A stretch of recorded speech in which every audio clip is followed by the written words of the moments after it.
Hello. Peace, peace, peace. Can you hear me? Yes. Yes. Shout out to everybody in the building. Shout out to everybody in the building. Thank you for the fire emojis. Thank you. Thank you. Thank you. Thank you.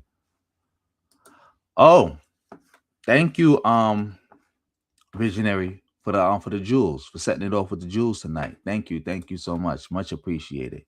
Much appreciated. Family, if you want to support, you know how to do that. You know what to do if you want to support. Right here. PayPal, Cash App, Super Thanks. I take also, I do take, what is it called? The super, as far as the super chats go, as you can see, I got the night bot right here. So if you trying to like super chat me through, like, let's say, for example, our Apple product or something like that, like our Apple app, they take an extra 30% from whatever you give me, which is crazy. So yeah, try to support another way if you can. And if you need other ways to support, you can still support with the super chat, because I got to figure out how to get the Cash Apps, the PayPals, and the Venmos to pop up too. You know how that pop up, but you can still support with the super chats. That's still much appreciated too. You see, it says I was actually watching on there. Oh, that's crazy.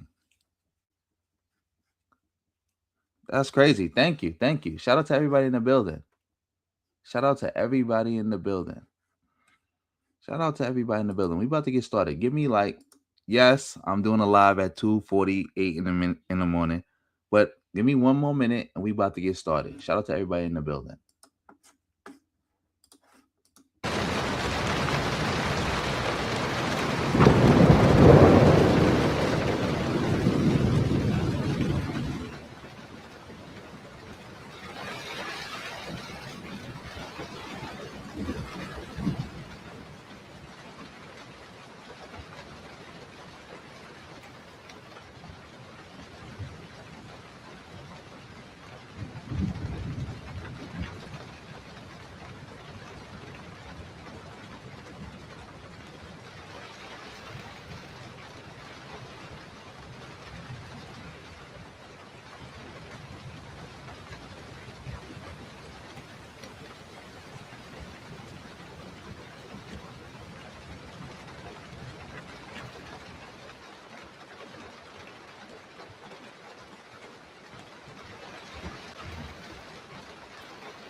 Okay, I'm back.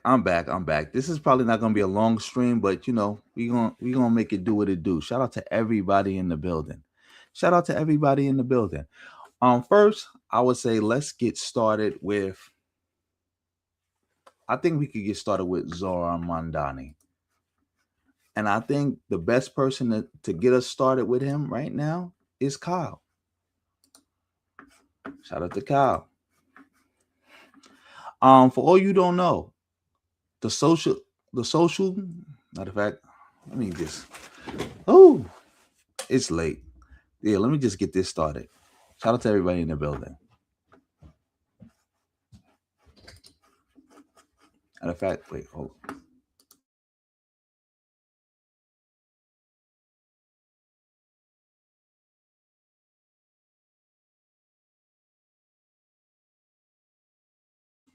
Okay, I'm back for real now. All right, I'm back for real. We about to start this over. For all you who don't know, the Democratic Socialists cleaned up nicely. Or are they the Social Democrats? Who knows? Let's get into this. Oh shit, y'all. It's happening. It's officially happening. It is Zohran Mamdani's party now, son. We just had some election results coming out of New York, and it is a clean sweep for the Democratic Socialists of America. Every Zohran endorsed candidate just won. You got Brad Lander. You got Daria Liza beating Espaillat, who's been there since like fucking 1992 or some crazy ass thing. Claire Valdez as well won.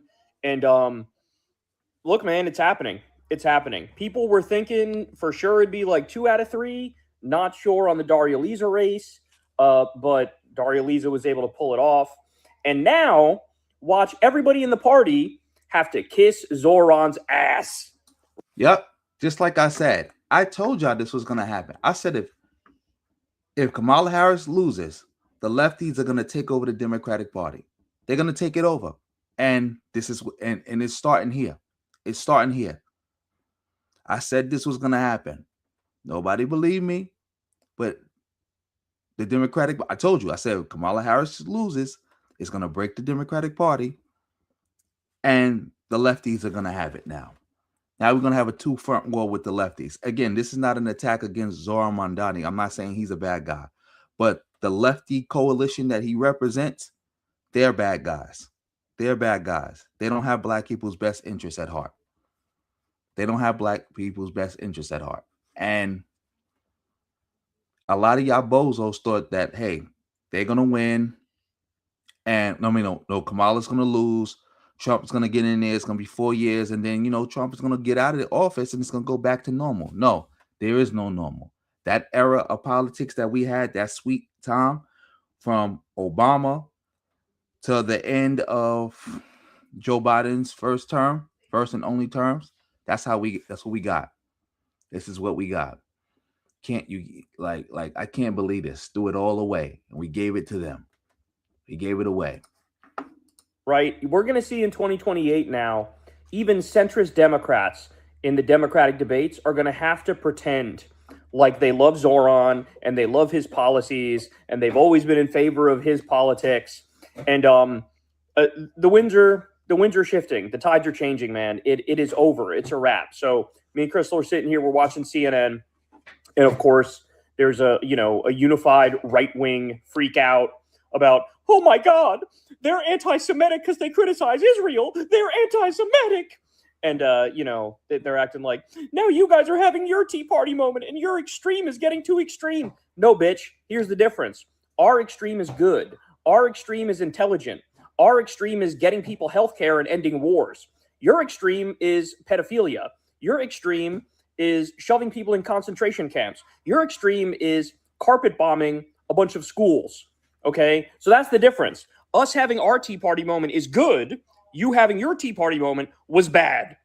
And so I need everybody out there who's a Democrat or a liberal or a leftist, stand 10 toes down. Don't back down from these Republican ghouls acting like, oh, you're too extreme. These people are too extreme. You motherfuckers support pedophiles. How about you go to shut the fuck upsville forever? How about that? So it's just a glorious thing to see. It's a beautiful thing to see. And what's happening is everybody who has fought us tooth and nail from within the party establishment, they're going to now have to bend the knee and pretend to be with us. We literally just saw it with a segment of Cory Booker. Was that CNN or MSNBC?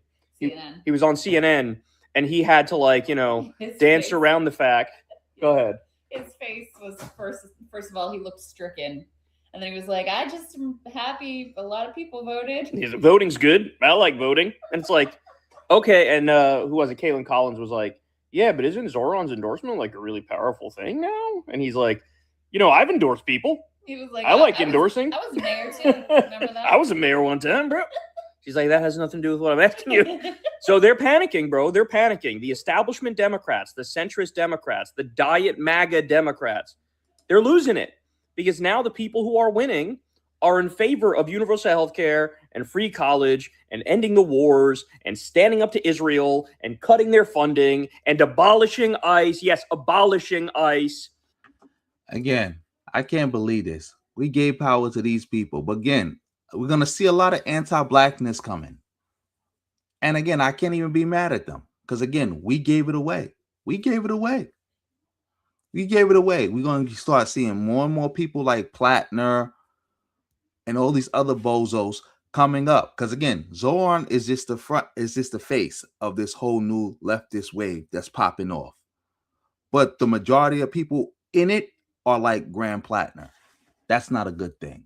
They're a bunch of class reductionists. They don't care about black people. And this is just sad. I don't even have much to say. It's like, because like, what do you say? I saw this coming.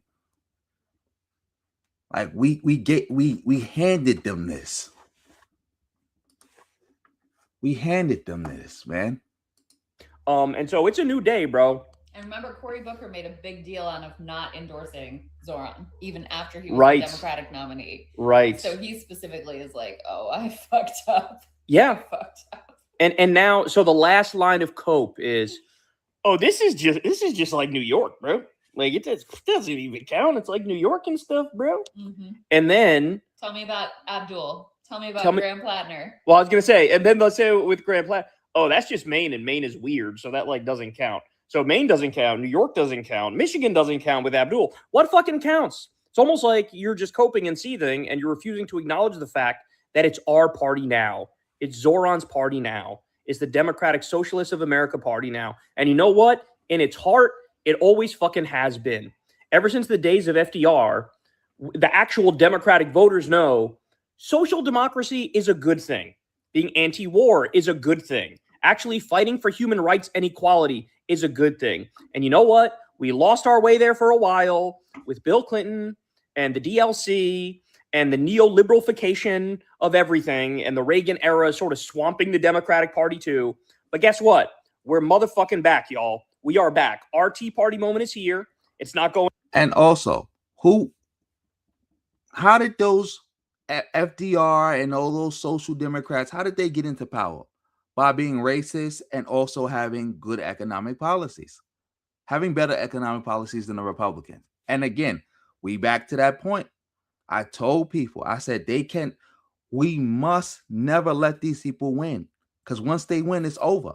Because again, this is the people called, middle class. The Democrats abandoned the middle class. Democrats have never abandoned the middle class. It was the white middle class who abandoned the Democrats. Not even the white middle class. The white population abandoned the Democratic Party. Why? Because the Democratic Party said, hey, we doing all this great stuff. Maybe, just maybe, black people should be able to get some too. That's what cost the Democratic Party that white majority. And a lot of those white people are now trickling back into the Democratic Party, and they are trickling back into the Democratic Party because they like, yeah, we want the economic policy, but they also want to get rid of all the pro-black stuff, all the quote-unquote woke stuff, what they call woke one, identity politics. They want to do away with all of that. Like, again, we let these people get into power. We let these people. I can't believe this. He just gave it away. I don't know what else to say because again, I saw this coming. I said this was gonna come, and it's here now. Anywhere, it's only going to become a bigger and bigger wave, and the right is going to pretend like, oh, thank you for making our lives easier. Now we're going to defeat all of you. Oh, really? Buckle up, bitch. Watch this. You'll have no chance. They're used to apologetic Democrats who agree with them on half the issues, right?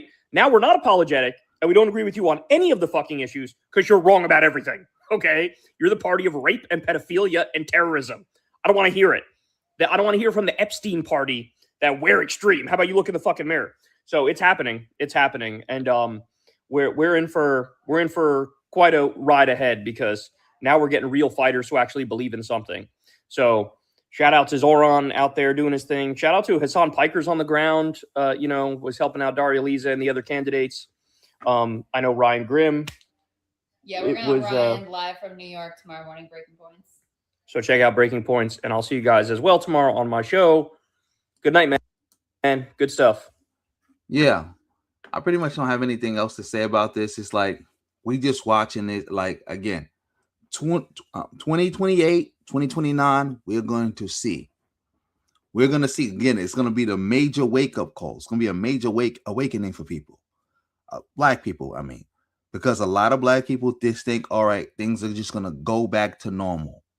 where, all right, Trump is going to get out of office, and then we're going to go back to normal, where it's going to be like Obama-style Democrats versus Bush-style Republicans. That's not going to happen. That's not going to happen. I can't believe we did this to ourselves. We have nobody to blame but ourselves. But shout out to everybody in the building. Yeah, let's move on from this.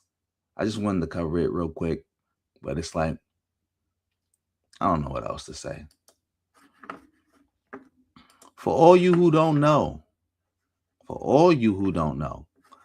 Tariq is now questioning Karmelo Anthony's new legal team.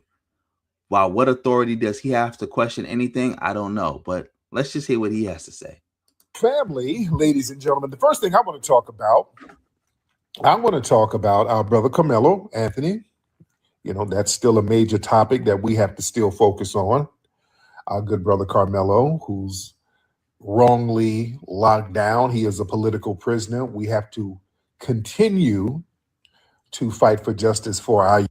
The only reason Tariq is talking about this because it's still clout to be made by talking about this. The young brother who got killed in South Carolina, is Tariq still talking about that? No, because there's no clout in that.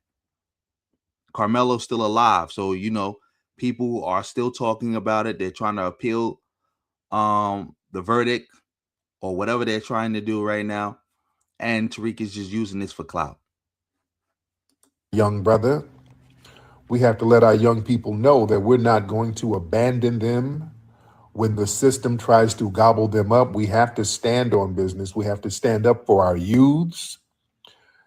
We cannot be like these old Sambos out here bucking their eyes. He didn't need all that now. He the poor little Metcalf. No. We don't. Our children don't need to see all of that buck dancing.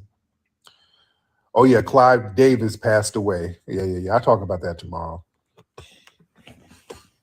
I get on that tomorrow. But as far as our brother Karmelo, new revelation, there's a new legal team, ladies and gentlemen, for Karmelo. Did y'all know that? There's a brand new legal team who's going to be working on his appeal.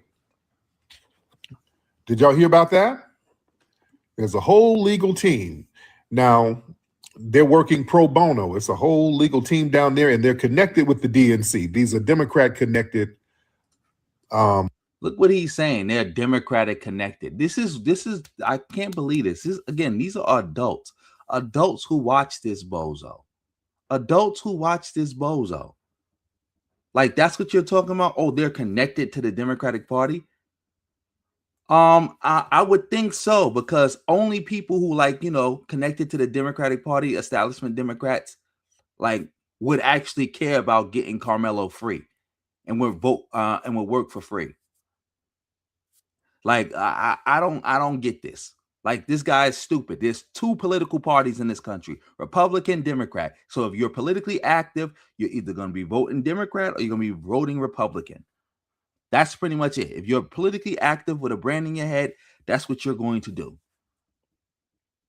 And the people who fight for justice and fight for things we care about would be most likely voting Democrat. So, like, what's the issue here? Yes, Tariq is a Republican shill. That it goes without saying. Matter of fact, we have to say it. Tariq is the Republican shill. He is the Republican shill. Yeah, but let's keep going. Shout out to everybody in the building. Law firms, which is cool. That shows the pressure of the black grassroots. We've been calling out the DNC and the NAACP, all of these people. So this, oh my God. You know, I don't watch the videos beforehand. This bozo is now trying to claim credit. WT, you was right. I just saw your comment. You was right. Tariq is now trying to claim credit because there are black people standing up for Karmelo. He's trying to claim credit, talking about, oh, the DNC, like, because we put pressure on them. Like, first of all, as far as I know, these lawyers don't even work for the Democratic Party. So you just so what do you mean? Two, the Democrats have always been the ones fighting for black rights and fighting for black people for the last 60 years. From the civil rights movement to now, all our progress has came via the Democratic Party. Like, how stupid do you have to be to believe that somehow there's people who actually do politics fighting for black people and they not Democrats? Like, come on, man. You just say anything.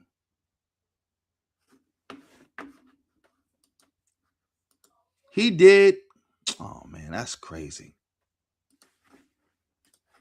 People that were somewhat silent during the trial. Remember, the DNC connected people, they weren't really saying nothing during this trial. All right. Okay. They weren't really saying nothing. So now that this brother got the book thrown at him unjustly, people are looking at the DNC like, hey, what's up? So now they made an announcement today. Like, how stupid can people be? So y'all really believe the Democratic Party sent these lawyers to go work for Karmelo for free to appease FBA and Tariq Nasheed? Like, there are adults listening to this and think this makes sense. I can't believe this. I can't believe this. I cannot believe this. Like, come on now. Like, come on, really? Really, dude? Like, really, dude? Really? That's what we doing now? Yeah, let's keep this going, man. Let's keep this going. That he has a heavy hitting coalition specializing in civil rights, appellate law, criminal defense. They're going to be working on this thing pro bono. They got Gary Bledsoe from the Bledsoe law firm. They're a major player in civil rights law. He's currently the president of the Texas NAACP. All right.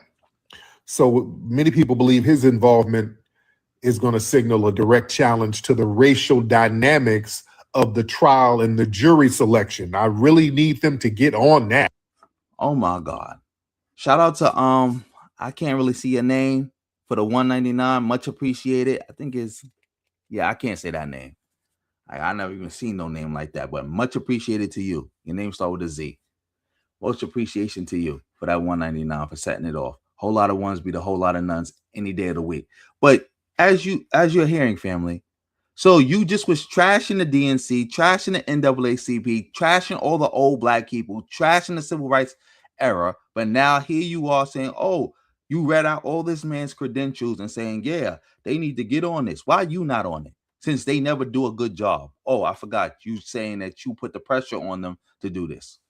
Like, I can't believe this. Like, I could like these topics I picked for tonight because it's just like I just saw this and it's like I don't even know what to say anymore. It's like, this is what we really doing? Really? This is what we doing? We got grown folks listening to this thinking this makes sense? Oh, shout out to you. That's amazing. Thank you for the 5. Thank you for setting it off for yourself with the 5.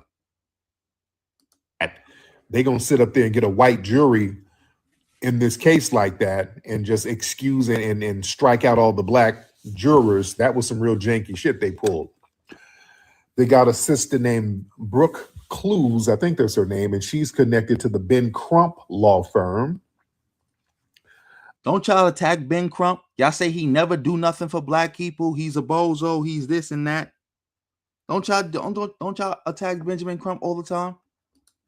She's, from what I understand, recognized at that firm that's known for taking high-profile, racially charged civil rights cases. So that brings national media visibility and institutional pressure to the appeal process. You got this guy, Russell Law, at the law office of Russell Wilson down there. Russell Wilson, he's an expert in criminal defense and appellate strategies. You got Michael Ware, that's a criminal defense attorney down there with a strong background in post-conviction reviews.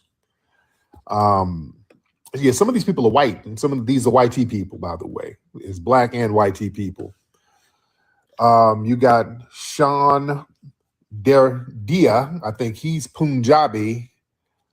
So they said he's a high-level criminal defense and appellate strategist. Like your lawyer Tariq, because for all you don't know, Tariq, his lawyer that he used to fight Michi X in court to try to get back the FBA trademark, the Foundational Black American trademark, because you know its trademark is not a lineage, it's not an ethnicity, it's a hate cult that he made up, and he let his trademark lapse, and Michi X took it, and he had to fight her in court for it. Her law, the lawyer Tariq had, I think he's Punjabi, or Persian or something like that. Yeah. Lawyer, and it's interesting to see how this thing is going to go down. It's interesting to see how it's going to go down, ladies and gentlemen. But these are supposed to be some high-powered heavy hitters that's involved with the case now. These are supposed to be some hitters. And that's good. It's not a complaint. That is good, ladies and gentlemen. That is good. We need that because what? Yes, of course. That's what they do. They take credit for everything. To everything. They even taking credit for stuff for what people are doing that they told people are not good people. Like, again, y'all was literally just crying about Benjamin Crump and everything that come from him. Y'all was crying about the NAACP. Y'all was crying about people having non-black people working in black stuff. Now you're taking credit for it, and then now it's a good thing. Or I don't know. Maybe Tariq is gonna later on in this video say it's a bad thing. You know, he got the chicken butt mouth. He'll just say anything. He'll just say anything. Shout out to you, PCH, for that comment. Yeah. Always trying to hijack stuff that ain't got nothing to do with them. What we don't need are these goofball opportunists and trolls out here basically trolling the family for clout. Yeah, another guy they got is a cat named Justin Moore. He's a civil rights attorney down there. Excuse me. I'm getting these weird people trying to get on. Exactly, Terrell Brown. Exactly. Trying to always take credit. Always trying to take credit. And I think he was throwing a shot at Charleston White there, but he's too cowardly to just actually address Charleston White. And that's why you know it's cowardice, because Charleston White is like bigger than you, Tariq. You not addressing him because, oh, he not worth it. It's because you scared of him.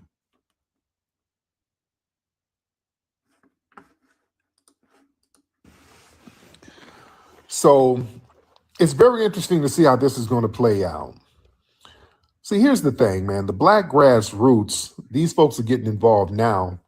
The black grassroots, ladies and gentlemen, made silence too expensive. People, you couldn't just sit it out. All of these people who were very vocal about immigration, all these. Oh my God. This is what I'm talking about. Richard, you are right. Like, I literally had to end the stream yesterday because I had a headache. Like, I literally had a headache watching this. Like, I literally had a bad booming headache that I'm just getting over. It's like you can't make this up with these bozos. Like, how do people watch this? How do adults listen to this day in and day out? That's why I know their brains is soup. How do you do it? How do you do it?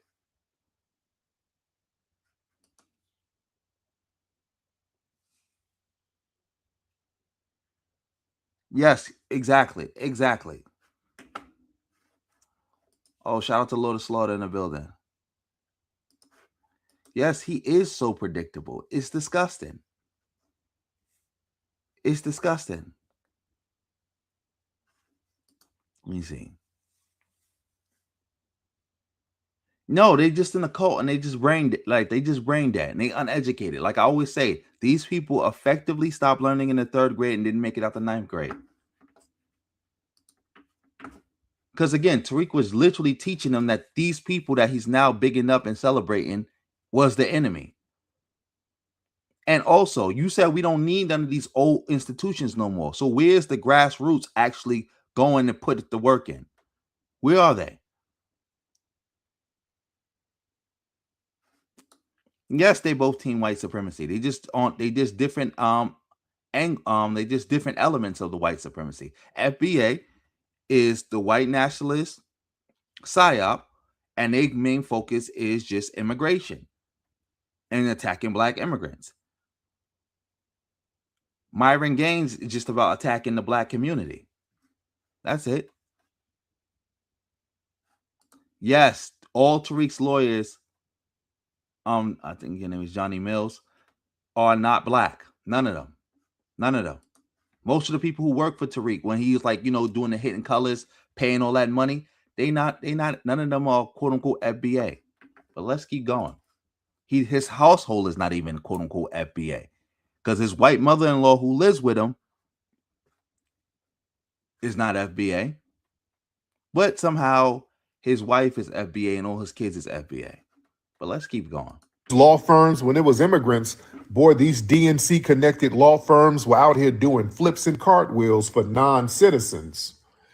But when you have a high profile case of a foundational Black American getting railroaded like this, and they sit up here and do nothing, no, that's not acceptable. That's not acceptable in any sense of the damn word.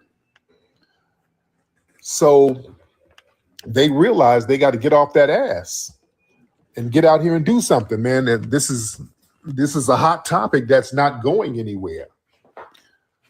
This topic is not going anywhere. Everybody's talking about it, and it is election season, and people just can't afford to be silent no more, especially when you are out here extremely loud and visible about other groups. And then you want to sit on your ass about your damn voter base, the people who you're always trying to shame. See, oh, no. Y'all always cursing us out and sending fat ass rolling out here to tell us how stupid we are if we don't vote for the DNC and all that. Oh no, y'all are gonna look real crazy. Y'all gonna look real crazy sitting on your hands not doing nothing. So understand, the Black grassroots said, hey, y'all gonna have to do something.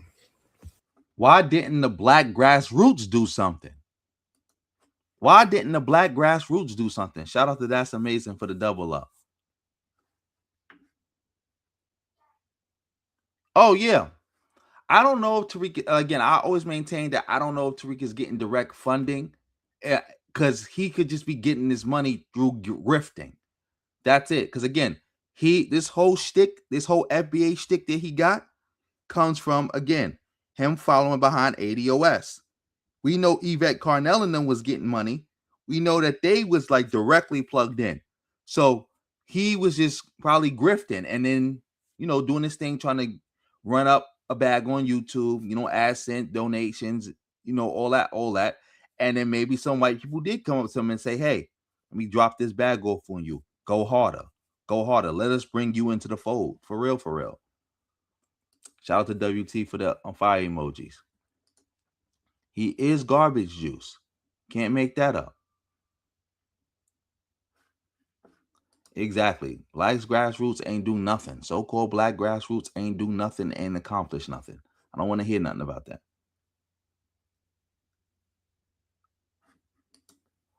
Oh, yeah. That Tariq had no problem with. You know how they always attacking people for being LGBTQ? You ain't have no problem with Yvette Carnell being LGBTQ. You ain't have no problem with Marcel Dixon being that. But anytime somebody don't agree with you, they must be LGBTQ. But yeah, let's keep it going. Y'all got to step it up. You understand? That pressure created a political cost. So now once that cost got too high, here comes the heavy hitters. That's good. I don't have a problem with it. Some people look at it as like damage control after the sentence. You see, because a lot of people like, where was all this institutional power before that 35-year sentence came down? What do you mean institutional power? He had a trial. His family hired the lawyers that they hired. Remember, the Karmelo family said they didn't want, they purposely went out and hired a white lawyer. They purposely kept race out of it and wanted to make it seem like race had nothing to do with it. It is them who are flipping. You making it seem like people have like had this power where they could say, all right, leave Karmelo alone. And a judge and the jury and the prosecutor, everybody would have to say, you know what? We just got word from the DNC. We just got word from the NAACP. We got to leave him alone. Doesn't make any sense, bro. Just saying mad dumb stuff. Talking about where was this institutional power? Where was it? Shout out to That's Amazing again for coming through with another 5. Oh, yeah, I know that. I'm the one who put that clip out there. For all you who don't know, I'm the one who got the original clip of Tariq Nasheed talking about how white supremacists was offering him a big bag to come on their platform and just attack black immigrants all day. I know that for sure. The only reason why I'm saying like that, what I'm saying is like, oh, I don't know for a fact because I can't name who's giving him the money. Because if I was to say I know Tariq is getting the money 100% fact, all it's gonna take is for somebody to come and say, well, name who's sending him the money.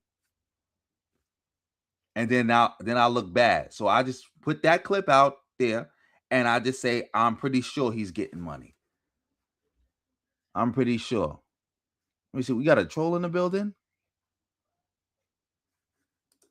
I don't know neither, but I'm gonna help you out. I'm gonna help get you out of here.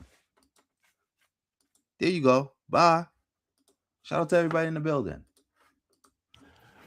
You know, that's the question. You know, why were they not front and center from the get-go? Suddenly the cavalry shows up. Okay, that's good. Okay. But understand, election season, ladies and gentlemen, that changes everybody's posture. When election season comes around, during election season, see, black outrage becomes politically valuable. See, black pain, that becomes something these institutions, they gotta manage. And the black people are looking at the DNC connected legal and civil rights establishment saying, okay, y'all sat this out. That's going to create a problem for voter enthusiasm. You know, you can't keep asking us to show up at the polls while you are missing in action when our children are getting railroaded by the damn system. Again, what was the DNC supposed to do about this? This is a domestic issue. This is a regular court case. This is not like the federal government is going after a whole group of people. Second, the family themselves said they wanted to make the case not about race. They purposely went out there to hire a white lawyer to make this to try to push this wasn't about race. It wasn't until they lost that they started talking about race. Again, let's be clear about that. The family didn't start interjecting race into this topic until they lost. And then y'all standing outside of the damn ICE detention centers acting a fool, and you're getting yourself arrested, and you're doing all of these civil rights gestures, and you want to sit this out. That was a bad look. Let's be real. That was a horrible look for them. And the DNC connected ecosystem, they can't afford another one of those we only care when it's useful moments. Oh, shout out to Diasporian. I didn't see you in a minute. Of course Tariq knows, because Tariq knows this. We watched Tariq get brutalized in neutral debates. All of them. The whole new black media is 0 for 100 in neutral debates. All of them. Against whole host of different people. We watched them. Even on their own platforms, they be getting worked. We watched Tariq get worked yesterday. And then he had to bring on a bunch of bozos to just try to curse the lady out because he couldn't answer the question. Just like the other dude who pointed out that, hey, Tariq, you spend all your time attacking black immigrants, but you don't say nothing about white supremacy no more. What's going on with that? What did Tariq do? He couldn't defend himself, so he just started questioning the guy's lineage and accusing him of being a black immigrant. Shout out to you, Lord of Slaughter, again for the fire emojis. Like, yeah, this is ridiculous. Let's keep it going. Yeah, this is bigger than one law firm or one attorney. This is a whole ecosystem we're talking about. All of these civil rights organizations, DNC connected attorneys, political operatives, these so-called legacy black institutions, the donor class, nonprofits, all of these people. These are all DNC orbited people. They orbit around the Democratic Party, whether officially or unofficially. And when the grassroots says, hey, man, you guys are only loud when it helps Democrats, you're going to have to respond.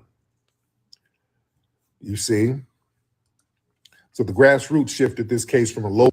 Yeah, we know that. Again, the family did a whole interview, I think, with the Breakfast Club, talking about how they purposely picked a white lawyer because they wanted to make the case not about race. And they was pointing out that people was advising them to pick a white lawyer and leave race completely out of it. They only changed their tune after they lost. Shout out to Benevolent in the building, coming through with the fire emoji. Yeah, they only changed their tune after they lost. Local courtroom issue to a national black political issue.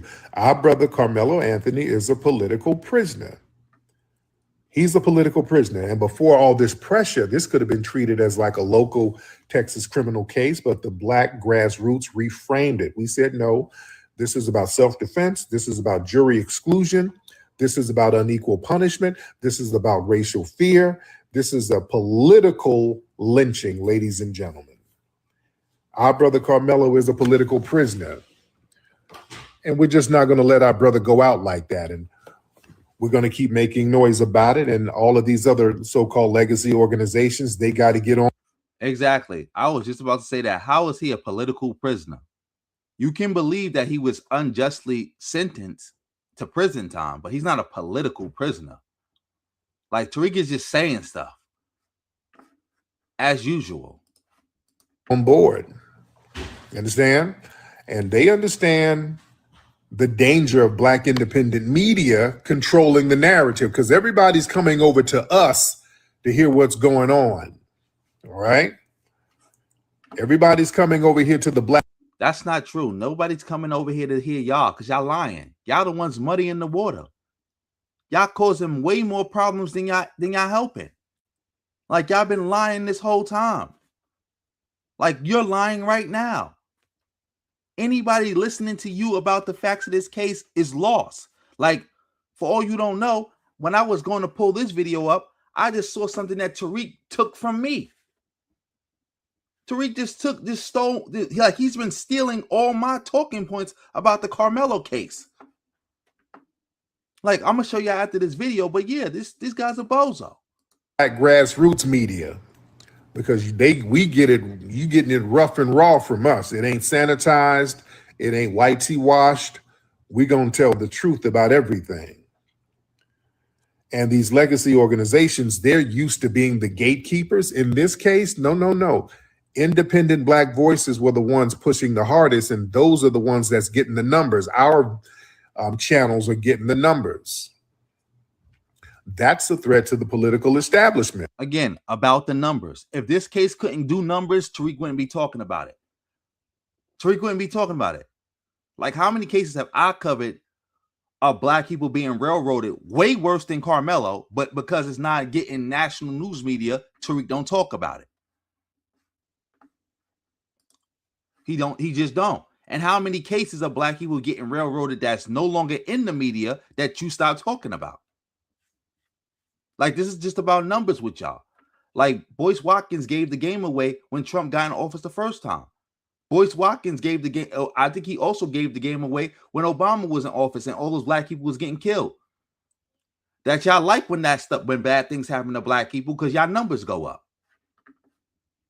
Because the black people are saying, hey, man, we don't need you to tell us what injustice looks like. And these organizations, they lose control of the narrative.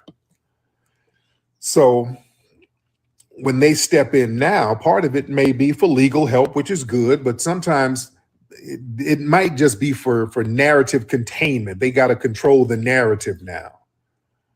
You see? But it's going to be very interesting to see how this plays out. It's going to be very, very interesting to see how it plays out. All right, family, y'all hop on in. Let me talk to the family. Talk to the family. Y'all raise your hands. Let me get you in here early. Let's see what's on your mind. Let's get the family in here early. And y'all hit the screen. And that picture of me up there, that's me in Vegas last week at the slot machine. And robbing me at the slot machine over there. All right, let's get on. Who we got? Ishmael. Let's get Ishmael in here. Wait, before he go on to that. Exactly. Richard. Exactly. Where's the pressure to get reparations? Where that pressure at? Everything for clicks and views. You are right. Everything for clicks and views.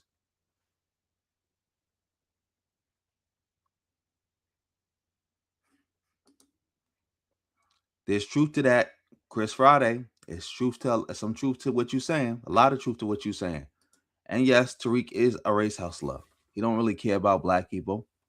He just want to hustle race so he could go to Vegas and play slot machines and brag about how he's one of the only black people who lives in an all-white gated community.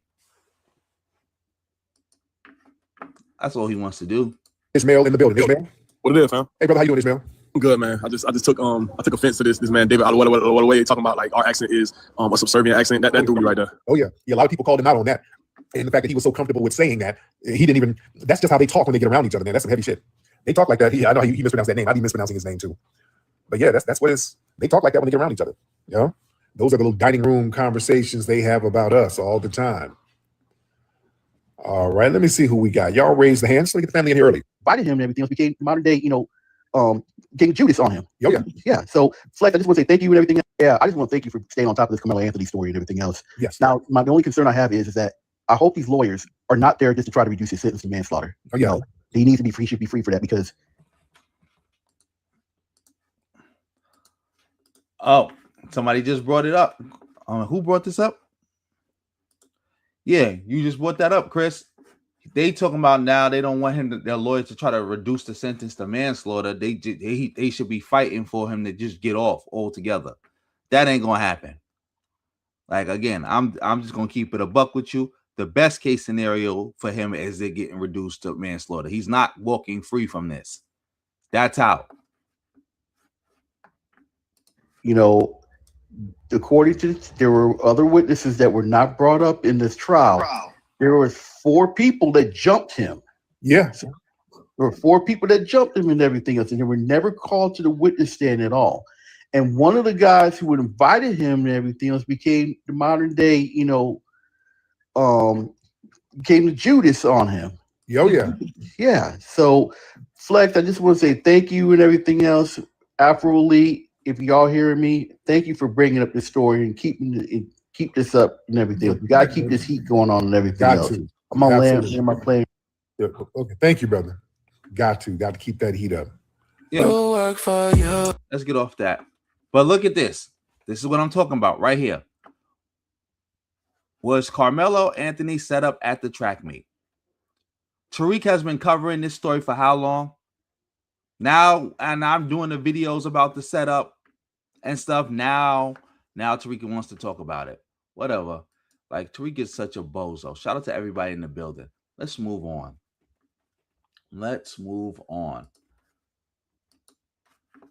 Can y'all see my screen? For all you don't know, it's a new movie that's being banned all throughout Europe. It's called Citizen Vigilante. Let's play a little bit. Let's play the trailer and see, and let's talk about it. The truth is this. You are all being used. The vigilante citizen is delivering a brand of justice that some believe the authorities have failed to provide, targeting both criminals and those in power accused of allowing crime to flourish unchecked.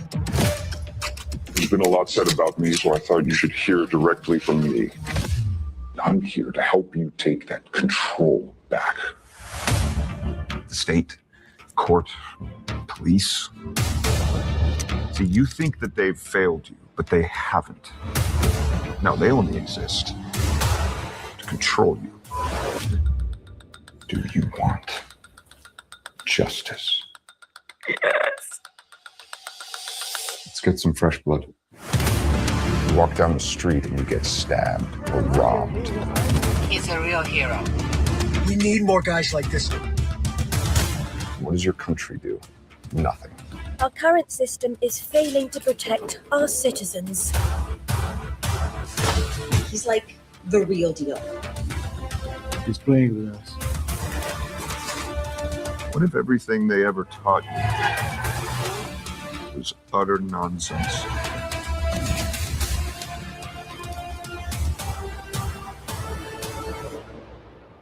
We can change history.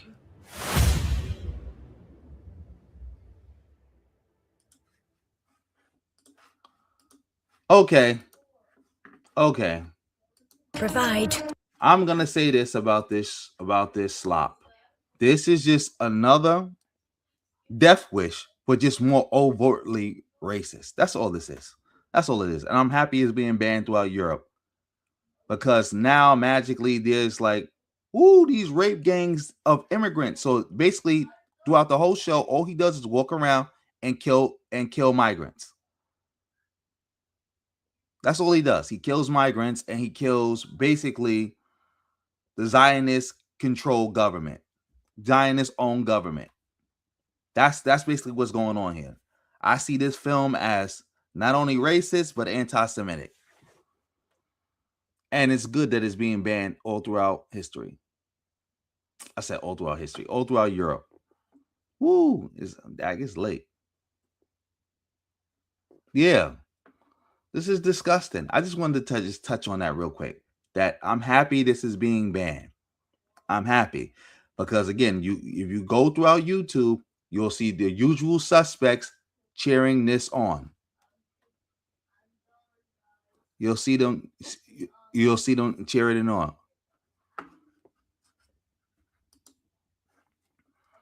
You ask me, oh man, see, you using anti-Semitic terminology. We don't do that. We don't do that. Oh, you've been saying a lot of things. Oh yeah, we might have to get you up out of here.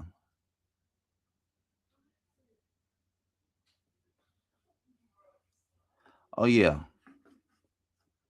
Yeah, we gotta get you out of here. We gotta put you on timeout. Anybody making the anti-Semitic remarks?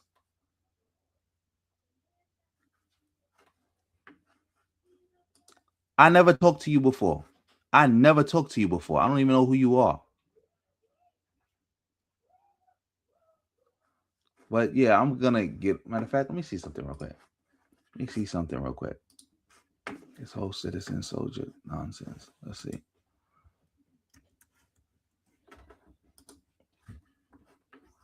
Yeah, the usual suspects. They loving it. They loving the movie. The usual suspects. Let me see. It's good that this got banned. So good.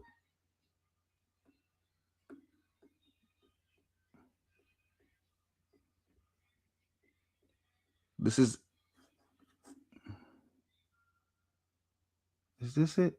Yeah, I'm off this. I just wanted to just point that out real quick. Yeah. I just wanted to point that out real quick that this trailer is garbage. The movie's garbage. The people who back it are garbage. I heard the director is garbage. The actor is garbage. He got canceled because he's talking about being a cannibal. So yeah, no. We out.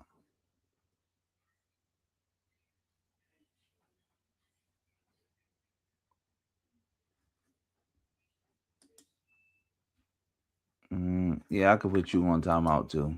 I don't know what you're talking about. But shout out to everybody in the building. Shout out to everybody in the building. Let's switch gears real quick. See if we could go to something else.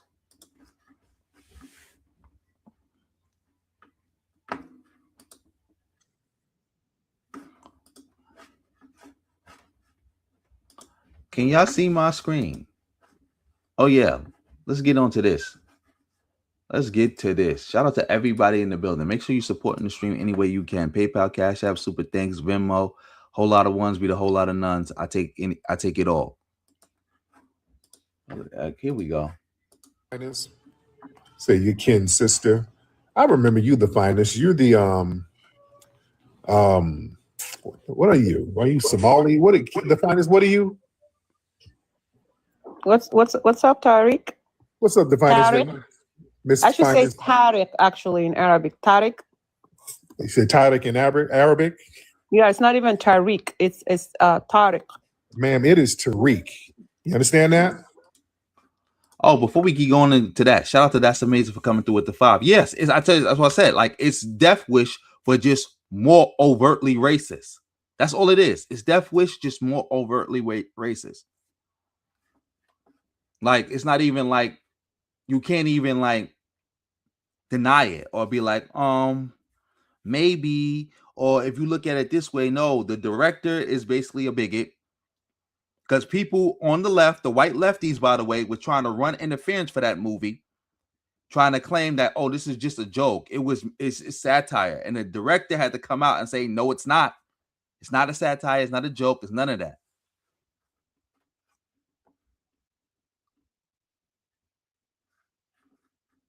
Another day. I'll play that another day. Oh, you was waiting on this one? You should have said something. You donated. I would have got right to this. Shout out to you, though. But yeah, let's get back to this. Let's start this over. Matter of fact, we ain't starting nothing over.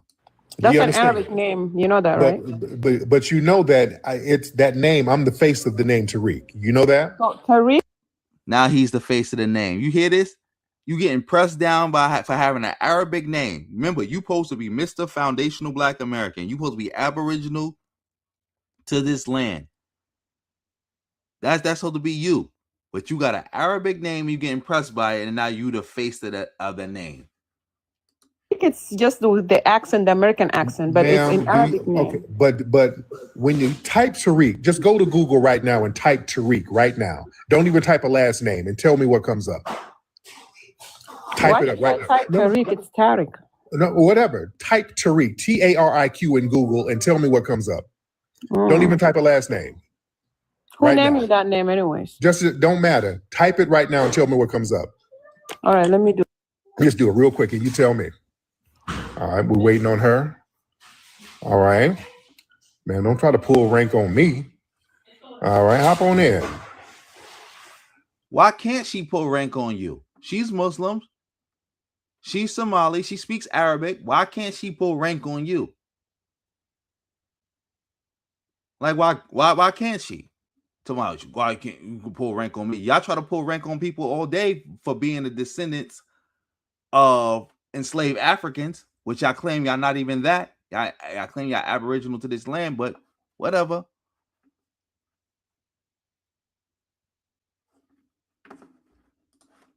All right. Come on, Miss Finest. All right. You know, she got one of them janky connections. She has a janky. Can you hear me? I was searching it up. Do you know? Okay, I can't. Okay, your phone is so janky. So what came up when you typed in Tariq in Google? What came up? It came up that it's an Arabic name. No, it didn't say that. It didn't say it's an Arabic name. Okay, let me read it. Can I read it? What comes up when you type Google? What comes up? When you type Tariq in Google, what comes up? Let me look real quick. Stop stalling. It don't say it's an Arabic name. It doesn't say that at all, and you know that. This line tether. Okay, all of y'all do it. Tether is a slur, by the way. Tether is a slur. And I done typed in Tariq before, and you're not the first person that comes up. You're not. It says in Arabic originated, and it says something with the night, something, like No, it doesn't. It doesn't say that when you Google that. It says night visitor. Night visitor. No, it does. Well, y'all tethers be lying y'all asses up. It don't say no shit like that. It doesn't say that when you. Well, you lying tethers. Why did you? Boy, you lying tethers. Y'all the most lying tethers. Family, y'all look up Tariq. Look up Tariq on Google now. Yeah, look it up, guys, and tell me if I'm lying. I swear to God. Yes, everybody's telling you you're lying. Everybody in here, they looked it up. Okay, look it up right now. They're telling you you're a big fat lying tether. You're a lying bushmeat eating tether, ma'am. Exactly. If you look up Tariq, just Google Tariq, and just that's it. It's gonna tell you it's an Arabic name. Like, come on, Tariq, you're just mad. You're mad. She's calling you out, and you're mad. Yeah, I'm happy I clicked on this one. And when you type in Tariq, I come up. I'm the first thing that comes up. Please type it up. They're looking at it now. The meaning. No, not the definition. When you type in Tariq, I come up, ma'am. You didn't come up. It just says yes, that I it's did. an Arabic Yes, I name. ma'am. No. You ain't got the right Google if you type some shit up. Oh, hell no. You got a special You ain't got the right Google, ma'am. I said Google, not Snoogle. You got some bullshit ass Google. You got a bullshit T-Move. Why are you triggered, Tariq? Ma'am, no, you up here lying your ass off, ma'am. Oh, man, this is a good one. Shout out to Z. I gotta try to figure out how to say your name. But shout out to you for giving that 199. You should have been told me about this because I was about to just skip over this. But look at God. Exactly.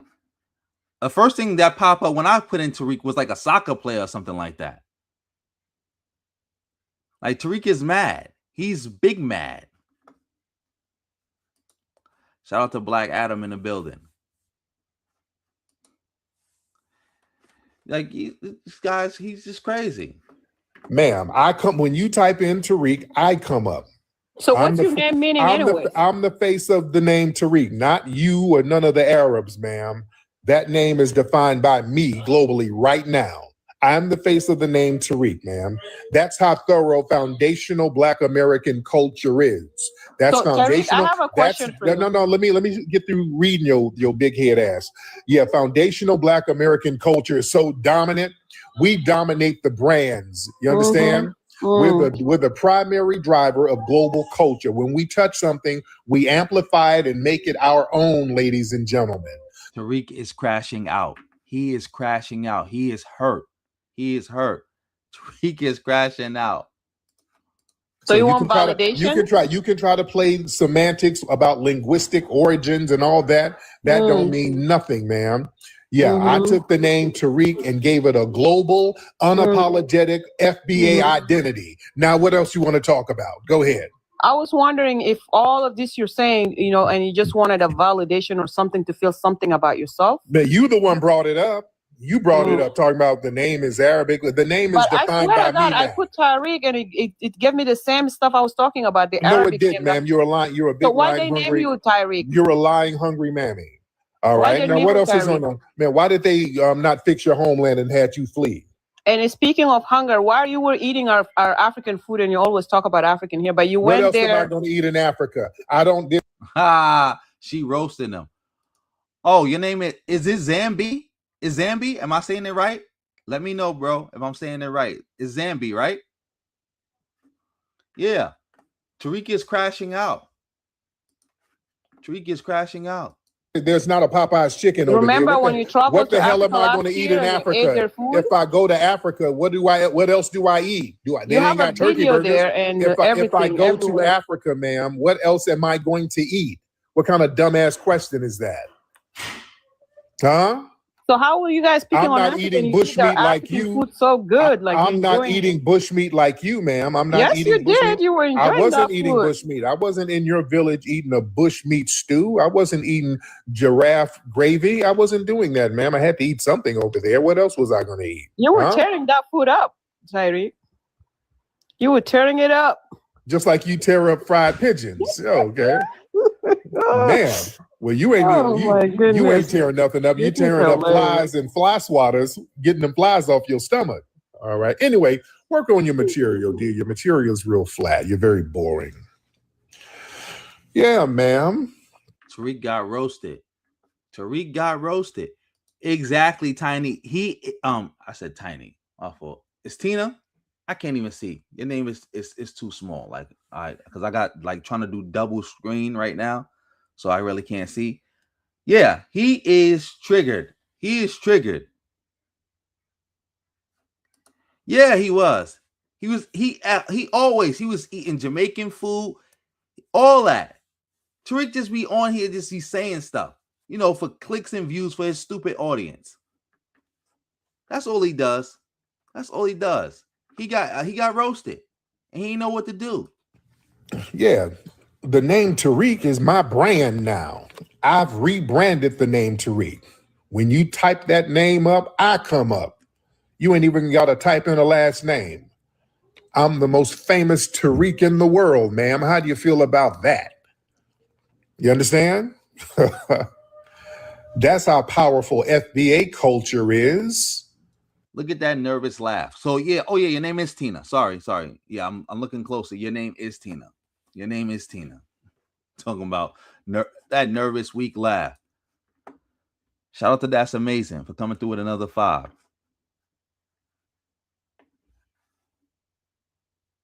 Exactly. Because we all know your mother and your father didn't name you no Tariq. Like, come on. Yes, WT. Tariq is tethering. He's tethering right now. Tariq going out like a tether. Oh, you said Zombie. Am I saying it right now? Zombie, right? Zombie. I gotta make sure I'm saying your name right. It's Zombie. Thank you, Tina. Thank you. You know, because again, like I said, I'm doing like a double screen right now. So it's like everything is smaller. And it's hard to see. And I don't have my glasses. Oh, shout out to 24 in the building. Yeah. Tariq is definitely crashing out. And he's a tether. Tethering ass Tariq. Come on. You don't even have to put a last name to it. That's algorithmic supremacy in digital real estate. That's more than just cultural influence. We're talking about controlling the search optimization. That brand is so heavy right now. The content visibility is so high. Global search engines recognize that FBA footprint before anything else associated with that name. You understand? That's how we roll. You see? Even Tariq St. Patrick. And by the way, the writers of that show, they follow me, by the way. All the writers of the show Power, they all Exactly. Tariq St. Patrick is what comes up. Tariq is coping right now. He is coping. This boy is coping. He coping hard. He is coping hard. Can't make this up. That boy coping.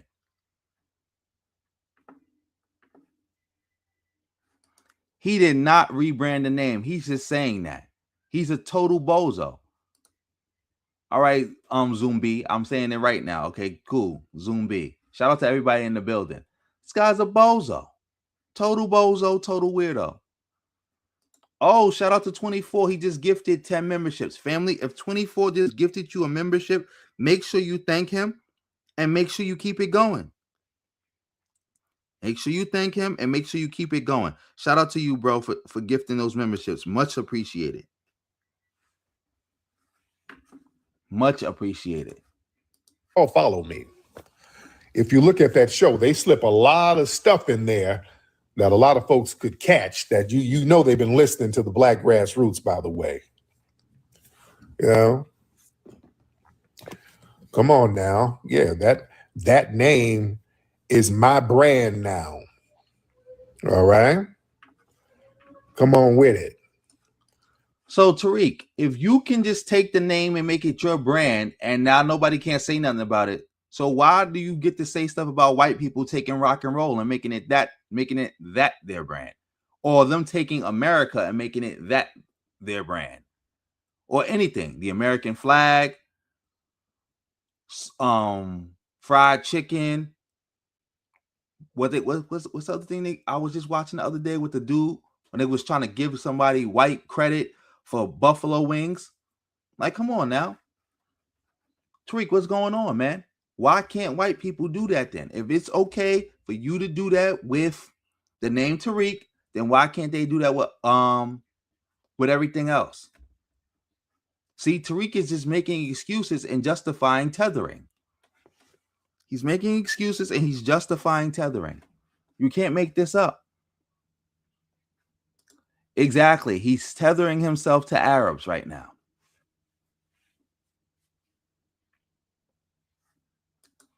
Oh, shout out to 24 for coming through with the 10. Much appreciated. Much appreciated.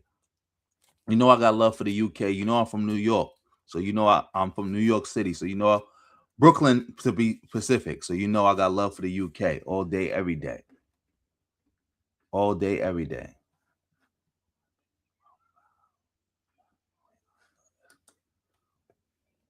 What problem that you fix? Let me know. What problem was that? That's FBA power right there. Somebody say she Googled tether. I love TikTok Shop, by the way. Yes, indeed. Let me see. Raise your hand, ladies and gentlemen. Let me get the family in here. Let me get some more folks in here. All right, let's do some chopping it up, ladies and gentlemen. Oh, yeah. Everybody listens to the grassroots. Oh, everybody listens to the grassroots now. Let me see. Morpheus, brother Morpheus. Hold on. Let me see. Where'd you go, Morpheus? Let's get Doontenia. Let's get Sister Doontenia in the building. Doontenia? What's up, Doontenia? It is Don Tania. Dante, well, God damn, I hate when y'all be it's spelled one way and pronounce something else. God damn it. So look, it's just Dante. We're not doing that. Somebody asked a question. So are you guys Arabic? I'm assuming you're white because you put Kangs right there. I'm not Arab. This is Tariq. We are not pro Tariq or pro FBA or none of these other bozos who claim to be everything on earth except African. They the original samurai. They the original Hindus. They the original Chinese. They the original Vikings. They the original Romans. They the original everything, but they not African. We don't bang with bozos like that.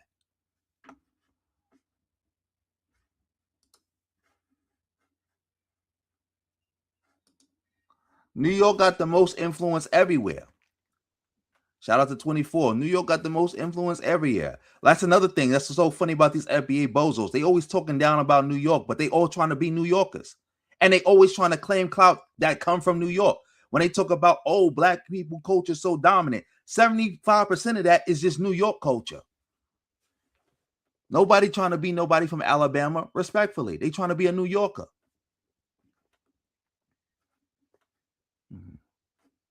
Let me see.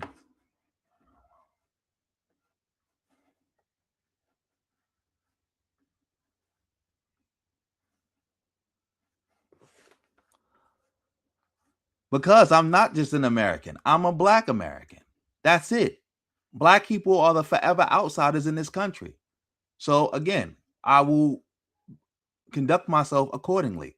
I'm not going to try to put myself in no trick bag to defend, to please anybody. That's why we go black people right now. We in Jim Crow 2.0, trying to play this game like we all Americans, like we just as American as everybody else. That's not true. That's not true at all. Not true. That's why they trying to take us back to the antebellum South right now. Joe Biden gave people the game. They didn't want to listen.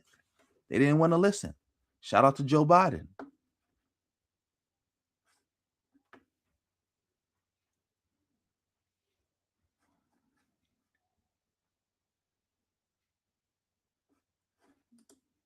What's the message of the original Predator movie? Let me know.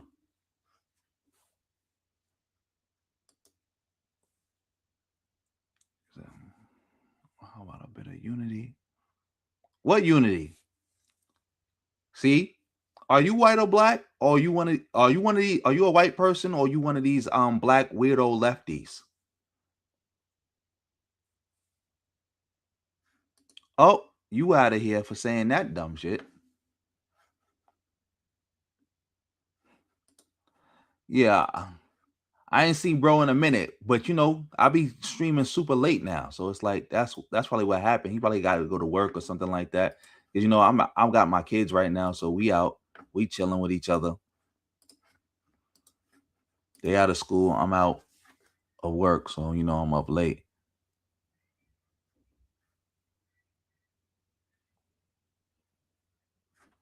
All right, WT, I'm a roll with you on this one. Matter of fact, let me speed this up. Let's see what Tariq gonna finish saying with this one, and then we're gonna see, and then we're gonna go right to that one.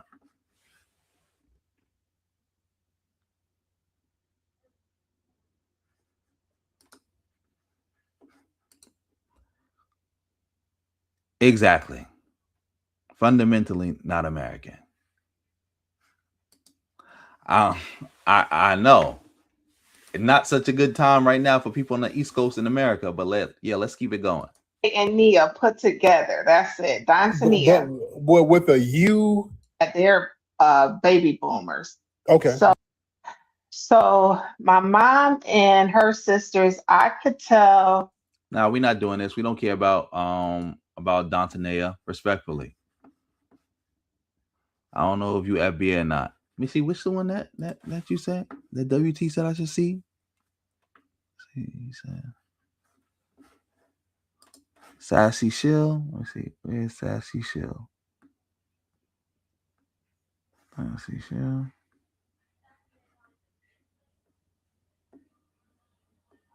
Where's the Sassy Shill one at? Let's see.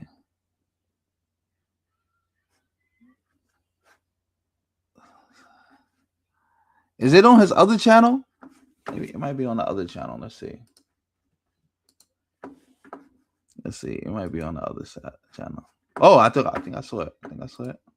Shout out to everybody in the building. Mr. Undoing Reclassification, you want to hop on and explain what you're talking about, sir, if you don't mind. If you don't mind, let me get a couple of people in here. Y'all raise your hands, family. Let me get y'all in here. Let me get the family in here. Y'all raise your hands. Wait, let me address it. Let me address Chris real quick. Never. And you still didn't answer. Are you white or are you one of these weirdo black lefties? Let me know. I'm not gonna ban you just for being white, by the way. So feel free to tell me the truth.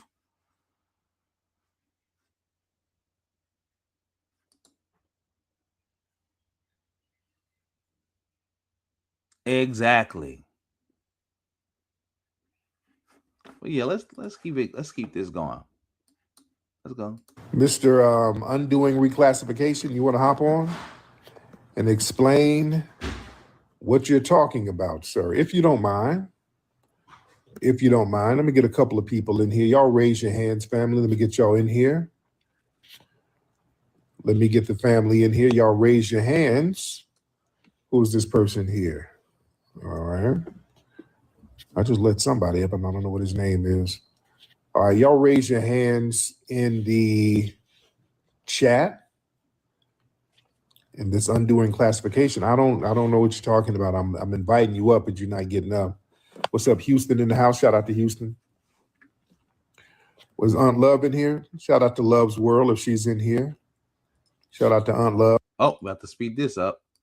The reason I know you're a human. The reason it matters is because I want to know where this is coming from. If you're white, I understand more where this is coming from, what you're saying. If you're black, I also be able to better understand where that's coming from.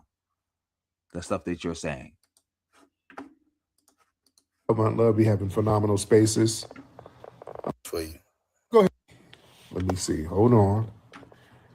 Let me see. Come on now, y'all raise your hands. Y'all raise your hands, ladies and gentlemen. Rebel, let's get Rebel in here. All right, Rebel, what's up, Reb? Hello, sir. How you doing? I'm good, Rebel. What's going on with you, bro? I'm doing good. I got a challenge for you. Go ahead. So I noticed, what time is this? 3:11 a.m. Sunday, June 21st. Excuse me. So I noticed you like to use the mute button, and I noticed that whenever somebody is talking to you and they got some sense, you try to drop them. How long can you go without using the mute button? No, when people come in trolling and trying to talk over me, that's when I mute them. Mm-hmm. If they troll and talk over me, I don't. If people are trolling and just cursing and just doing some disruptive trolling, yeah, you're going to get muted. You're not just going to come in here and pee in the room. Now, Rebel. Now, luckily, I pissed already. Right, I understand. Rebel, what's your ethnicity, Rebel? I'm Black American. I'm FBA. Okay. Where's your family from, Rebel? Virginia. Again, nobody's FBA unless you join that hate cult. It's a hate cult. FBA is a hate cult. Foundational Black American does not equal Black American, African American, Native Black American, none of that. It's a hate cult. It's like, I don't even know why people even answer to that. What part? Buckingham. Oh, Buckingham, Virginia. Okay, now what's the issue? Now what's the issue you have? Now who said something with some sense and I muted them? Well, that's not my issue that I brought up here, but I'll address that later if it's important. The main thing I want to talk to you is about what inclined you to finally decide to do your genealogy recently, and I'm proud of you. I want to give you a hand because I was so sick and tired of hearing you not doing it and talking about things you didn't know. Because I heard you said you haven't found an African yet, right? And if so, if that's the case, y'all been pushing this, Pan-African, FBA. That's what it is. Is Aboriginal versus Tariq.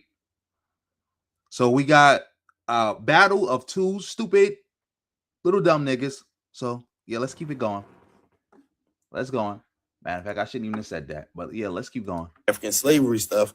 When in actuality, you, the FBA man himself, haven't found an African on your tree. from Africa through that transatlantic slave trade. What makes you think I did my genealogy recently? What made you think I just did it? We heard you. We heard you when you. Tariq is deflecting. You're deflecting. He asked you a simple question. He's bringing up something you said. You said you did your genealogy and you have not found any Africans in your genealogy. Now he asking you that, and now why you deflecting to what makes you think I just did my genealogy? Like, there are adults who watch Tariq, by the way. Adults. Decided to start doing it and started talking about it. I've been doing my genealogy for decades. And how many Africans have you found? None. I haven't found any. Exactly. So if you have not, but found slow any, down, slow down. Being honest. Tariq is trying to have it both ways. You can't have it both ways, Tariq. You've been doing your genealogy for decades and you haven't found any Africans in it, but you was running around doing all these hidden color DVDs talking about Africa and stuff. What was that about? What was that about then? Like, inquiring minds want to know. Oh, that came up. Let's slow down though. But go ahead. Go ahead. Okay. But yeah, you just said I did it recently. No, I didn't. I didn't do my genealogy recently. I've been doing my genealogy for a long time, for decades. Why did you say I did it recently? What is? That's a weird. The reason why I got you. Thank you, and that's legitimate. I will appease. The reason why we believe you just did it is because you started saying, "I ain't found no African yet. I ain't found an African yet." And we were saying all that time you had to have not been doing your genealogy because you were swearing you was from the transatlantic slave trade, and all of us were.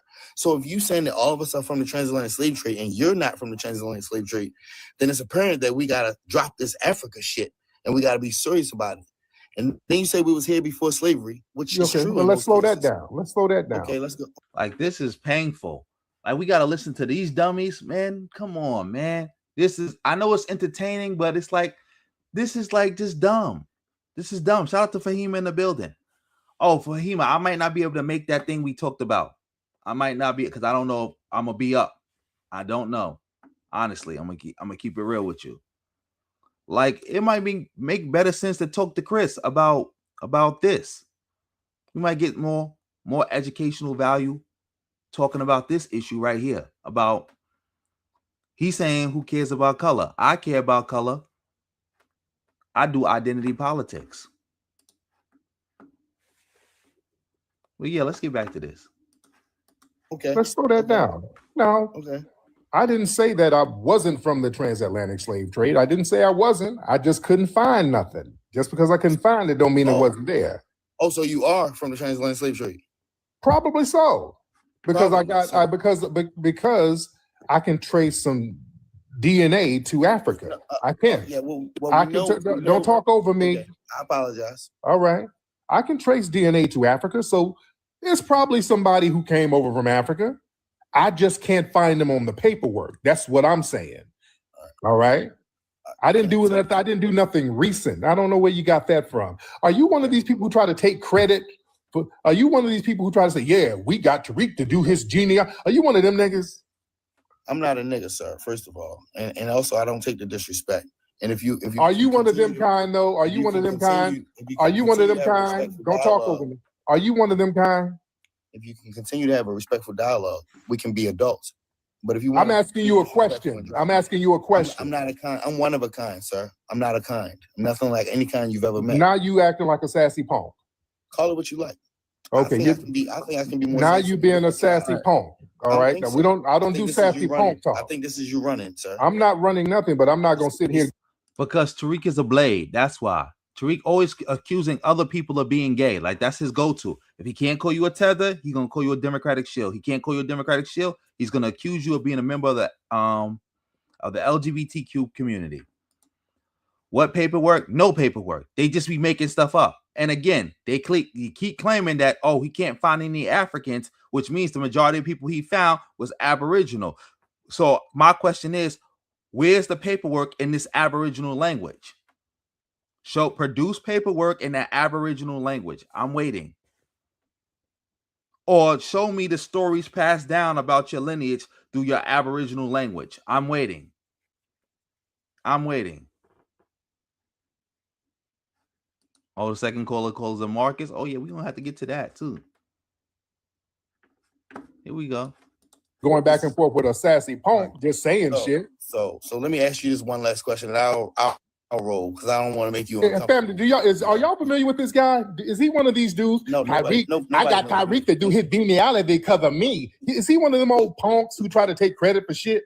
That's what it sounds like. A punk. Okay, use a punk. Okay, use a punk. Coming to terms with your damn sexuality. Yeah, you weird old hostile punk. Yeah. You one of them kind. I didn't do no shit, Reese. He sound like one of them, like he influenced me or something low key. The way he's trying to sound, he's one of them kind. You know, these punks with delusions of grandeur. You know, everybody trying to be like. Yeah, but they did influence you, Tariq. You wasn't talking like this before them. You was not talking this Aboriginal, we not from Africa, slave trade didn't happen, talk before them. Like, you started talking that when the FBA stuff started slowing down, and so you try to pick back up some momentum by fusing it with the Aboriginal talk. Nobody not stupid. And no, he will not. Shout out to Red Pill Zulu coming through with the 20 in the building. Shout out to you, bro. Yeah, Tariq ain't never going to show that paperwork. Never going to show it. He ain't never going to show it. Like me. I started all this. They weren't doing it till I started doing it. They weren't doing it because I thought nobody was wearing mini skirts till I started sewing mini skirts. He's one of these sewing punks. Yeah, come to terms with yourself, bro. Don't call up being sassy with a bunch of gibberish. Yeah, this is a little wide bussy punk. His favorite word, bussy, and his new favorite word, punk.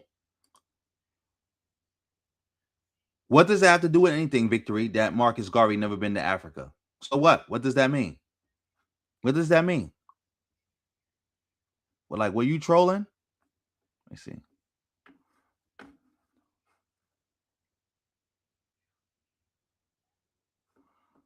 Weird. Let me know if you trolling. Yeah, let's keep back to this. Just want to babble. But I'm not a nigga, okay? I'm a person. Okay, dude, I don't do that. I don't do punk babble. All right? You coming to terms with your sexuality, sir. All right? And you upset. I don't know I don't care about you being upset with me. I don't give a damn. I ain't gonna talk in circles with you because your family done rejected you. So you just mad at all of us. That's what that is. This is a rejected punk. All right, he's mad at the whole black community. That's what that is. He's mad at us getting on code, and he's been rejected by his own family. You know, he's one of them niggas who done got put out his mama house for bringing men's over. And then he got to stay with his grandma. He's one of them kind, one of them old weirdos. Them punks, he got to stay with his grandma. No, Tariq, we don't know. We're not dealing with punks all day. No, Tariq didn't start the Pretendian movement. The Russians did. And it got blew up by Dan Calloway, who I destroyed. And that's how the Pretendian movement got fragmented. Because they was all going through Dan Calloway. Then I destroyed him. And then that's how it got fragmented and where it's at today. Yes, Tariq was in Senegal trying to soak up clout from I Show Speed, and it didn't work. So he had to come back to America and attack Senegal and attack Africa.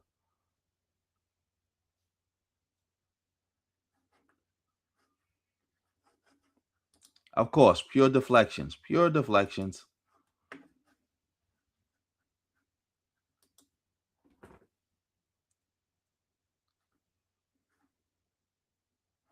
Exactly. German July, you teaching. Shout out to Benevolent.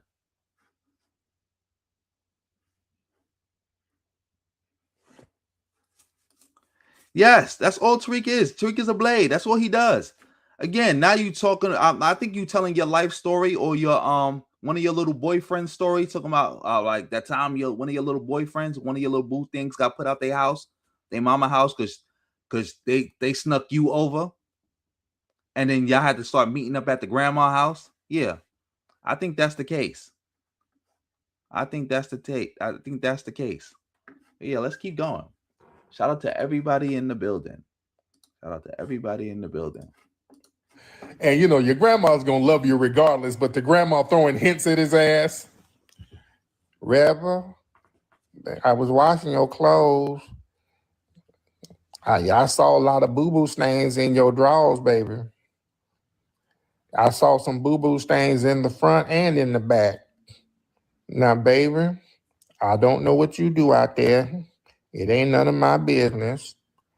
I'm just gonna say God made Adam and Eve. He didn't make Adam and Steve. You know, them old folks be throwing hints at the punks. They gonna love you, but they gonna throw hints at your ass. Hey, he's one of them. Your grandma throwing hints at your stupid ass. And you up here calling up mad at me. And get the hell out of here. Your grandma tired of putting woolite in your drawers to clean them. Don't get mad at me. What is woolite in the drawers? What is that? Dag, Tariq is a blade. That's it.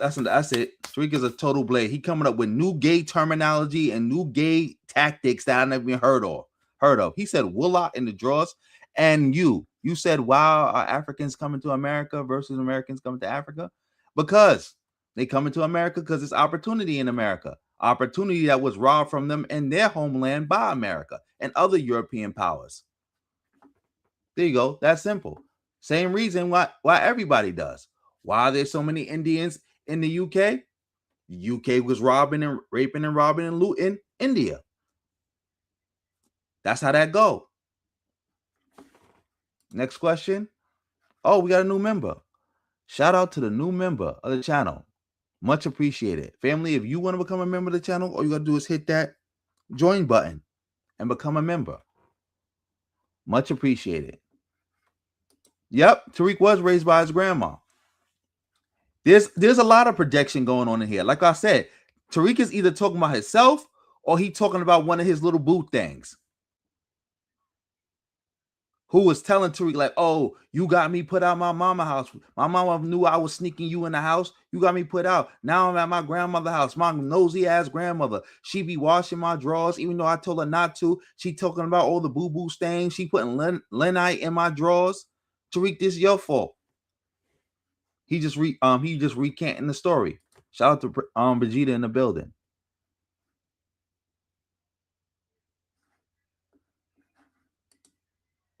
Yeah, but let's bring that back a little bit. Mad at me. Get the hell out of here. Your grandma tired of putting woolite in your drawers to clean them. All right, he said woolite. Woolite. I don't even know what that is. And I'm scared to even look it up to see what that is. Don't get mad at me. Get the hell out of here. Yeah, it's Pride Month. So he's trying to show out. Man. Anyway, let me see who else we got. Ladies. Oh, let me go check the chat a little bit. Oh, I found somebody that I will be blocking.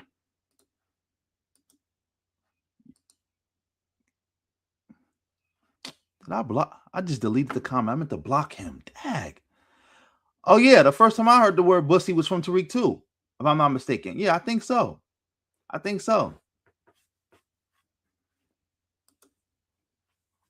Oh, I never heard of it. Thank you.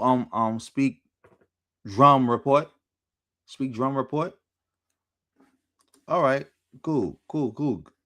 Oh, see, even 24 didn't know what it was. I'm happy I'm not the only person who didn't know what it was. Dag, Tariq is a blade. He a blade for real. He coming up with, he know all the blade terminology and everything. But yeah, let's get back to this. And gentlemen, all right. Oh, man. Everybody raise those hands, ladies and gentlemen. Raise those hands, ladies and gentlemen. Let's go with it. We got another tether in here. RMC. What's up, RMC? Yeah, what's up? Thanks for bringing me up, Marcus. Yeah, I'm good with that. What's going on with you, Punk? Ain't that your FBA wife parents? Yeah, well, her mom. That's her mom. Her white Jewish mother and her Haitian dad. They That's FBA, not right? Okay, what if it is? Yeah, It's Marcus. not, but We it's know not. about you, Marcus Sanders. Okay, what about it? Now what you gonna do about it? Marcus Sanders. Saying things over and over like a woman is. Yeah, we know about you. Oh, well, you gonna say it over and over like a punk? Yeah. Okay. You Marcus Sanders. Be a punk by yourself. Okay, now what you gonna do about that? Me being Marcus Sanders. What you gonna do about it? But just say it over and over like a punk. Marcus Sanders. All right, you can't do nothing about it. You is that your cutout cardboard of me in the back? You ruffling around? I hear a cardboard. Yeah, that's your FBA. She ain't FBA. You got a cardboard. Her mother Jew and the father a Haitian. Prove it. Yeah, that's not her father. FBA, but she FBA. Prove her mother's a Jew. That's your wife. That's your mother. That's your FBA mother-in-law. Tariq, what you mean prove it? You already acknowledged that. You even acknowledged that she was a police officer. You even tried to defend it by saying, well, she was a good cop. You said that, Tariq. 24, yeah, that's his new way. Because again, like people call the gay people punks. It's spelled, I think it's spelled PNOK or PONK. Some way, like that's how it's like people down south say punk, because that's what they mean to say punk. But because they pronounce things differently, they say punk. So that's where Tariq get that from. Weirdo. Yeah, I think it's PONK. Punk. Yeah, weirdo. Also, to the new member, how do you say your name? I want to make sure because I clicked on your thing and I think it's Ra Royal. If I'm not mistaken, because the RA is separate and then it's like the ROIAL. So it's like, is it Ra Royal? That's what it's supposed to be? Let me know. Shout out to you again for becoming a member of the channel. Prove she's a Jew. Marcus Sanders. Okay. Saying the same thing over and over is going to do what? Because you Marcus Sanders. You a fake. Okay. And what you going to do about it? You a fake, man. Why you leaving people on, man? I'm Marcus Sanders, and that's a Jew and a hate. Okay, now, what you going to do about it? We know about you. You about to get exposed. Okay, you expose me now. Go ahead. You about to get exposed. It's coming. Expose now. Go ahead. Don't about it. Do it. Do it now. It's coming. Do it now, sassy it's coming. thing. It's coming. It's coming. Nothing's coming. Only thing is coming is more bussy from from your men. Okay, that's it. It's coming, Marcus Sanders. You just saying the same thing over and over. All right. Okay. Yeah, you lying don't mean nothing. Yeah, you calling up like my name ain't no damn Marcus Sanders. My wife's mama ain't Jewish. That dude ain't her dad. So what you lying gonna do? Look, he hesitated on that Jewish part. He like, my wife being Jewish. He muddled through it. Yeah, punk. Punk. Oh, it's sassy punk. Not sissy punk. It's sassy punk. Yeah, that caller was funny. Weirdo. The hell you think like you can't do shit. I control you. I got you just sitting here lying like a bitch. Nobody cares. Marcus, I got you. You finna get exposed. You finna get exposed. You just wait. I'm gonna tell some more lies. Okay. What, you gonna lie some more? Fool, I've been around too long. That's the problem with you punks and tethers. I've been around too long. People know me. Everybody know me. And people know my family. I've been around way too long. Yeah, that you lying. Y'all been doing the weak gotchas for years. People are used to these same old lies. That's how thorough I am. You know how thorough I am? You ain't got shit to say about me. What? Your wife's mama is a Jew? Really? That's the worst you got, which is a lie? You know how thorough I am when people are reduced to that shit? That's called being thorough, ladies and gentlemen. I am so thorough, people got to sit up here with the world's weakest gotchas. Tariq, I heard that your dog it's not really a Frenchie. It's a bulldog from Kenya. How you gonna have a Pan-African dog, Tariq? See, we're gonna expose you. You know how stupid you. Tariq, stay lying. He stay lying. Yes, Tariq loved gay play because he loved to be gay. No, he's trying to claim that she's not Jewish. And it's like, yes, she is Jewish. You trying to play games, Tariq. Now what? Now what does somebody say? Oh, well, she's just a white woman. You got a white woman living in your house and you taking care of her and you live in an all-white neighborhood. Now what? Stop trying to split hairs. Of course it's not an FBA name. Like we just watched the Somali lady roast him about it. He crashed out, crying up a river. Crying up a river because the Somali lady was talking about his name being Tariq. Sitting here tethering himself to Arabs. Like, come on now. Let's keep it going. You sound, punk? That's the best you got on me? That's called being thorough, ladies and gentlemen. That's called being very thorough. Lord. Exactly. Tariq is okay, I'll be all that. But that's it? All right. Let me see who else we got. It's Pride Night. A lot of these punks are showing out for Pride. Lord. Yeah, at least get a new lie. Damn. That lie's been debunked. Yeah, that dude, that's not my wife's dad.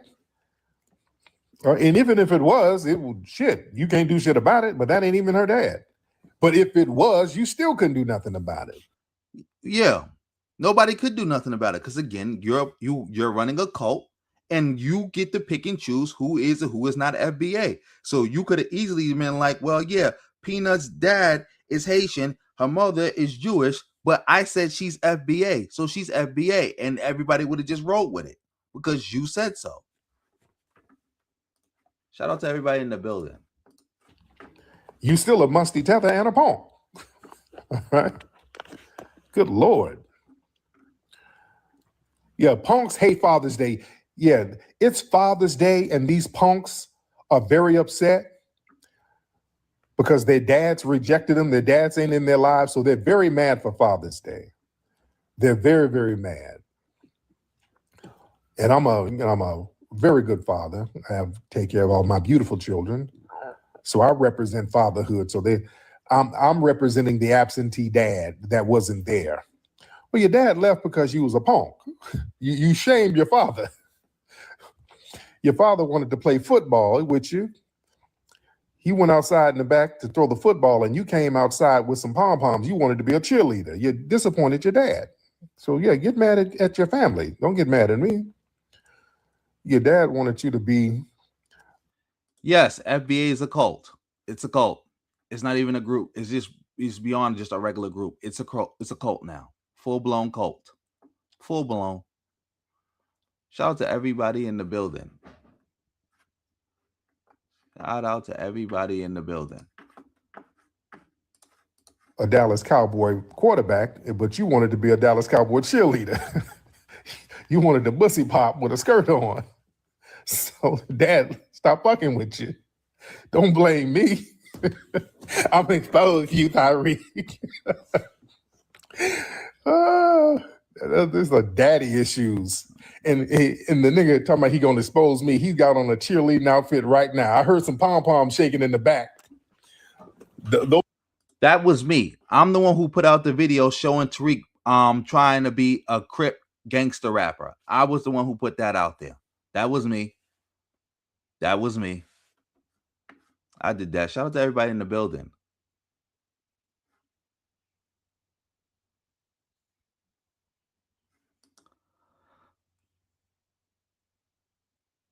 Who knows what's going on with these bozos? They just be doing anything. Who knows? Oh, shout out to Legault in the building. I ain't see you in a minute. Of course he loved talking about bussy. Bussy his favorite word. Punk is his new favorite word, but yeah, he loved bussy.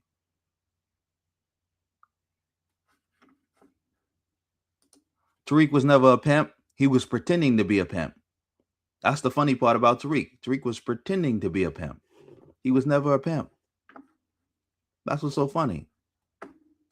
The closest thing he came to pimping is pimping his followers. Yes, Tariq is such a liar. But let's let him finish up. Those were pom-pom shaking in the back. I'm gonna expose you, Tariq. You just wait. Expose me now. It's coming. Oh, it's gonna come. I just ain't even thought of no lies yet. Oh, it's for sure gonna come. Good Lord. Poor ladies. I feel bad for the ladies. I really feel bad for the ladies because these are the guys that y'all got to date out here, man. Ladies, god damn. Ladies, I really feel your pain out here in these streets. I really feel pain for these ladies. These are the options that you got, undercover punks. It's harder. I can imagine, ladies. I can imagine. Lord. Let me see. Y'all raise your hands. Let me get the family in here, ladies and gentlemen. All right, that's enough. Let me speed him up. See if we can find somebody else he's going to talk about that's going to be funny. If not, we're going to go move on to something else. Let me get the family in here. Let's get Z. Let's get Z. Miss Z. Miss Z, what's up, Z? And this, Can you hear me? yeah, what's up, Z? Hi, it's my first time tuning into your show. Oh, cool. And I was trying to find a podcast. I just happened to go into TikTok Live. I was like, this was great. I just want to say thank you for the brain food. My mother was a Black Panther. She passed about 10 years ago. So I grew up, this is a dialogue in my home. And it just feels so good to hear again, too, about, how we're going to be classified. Gee, I like that. But I just want to encourage you to keep going forward because I love what you're doing. Thank you, beloved. Now, what you do out there in South Carolina? I'm a business owner. Okay. Love yes. that. You're married? You got a husband out there?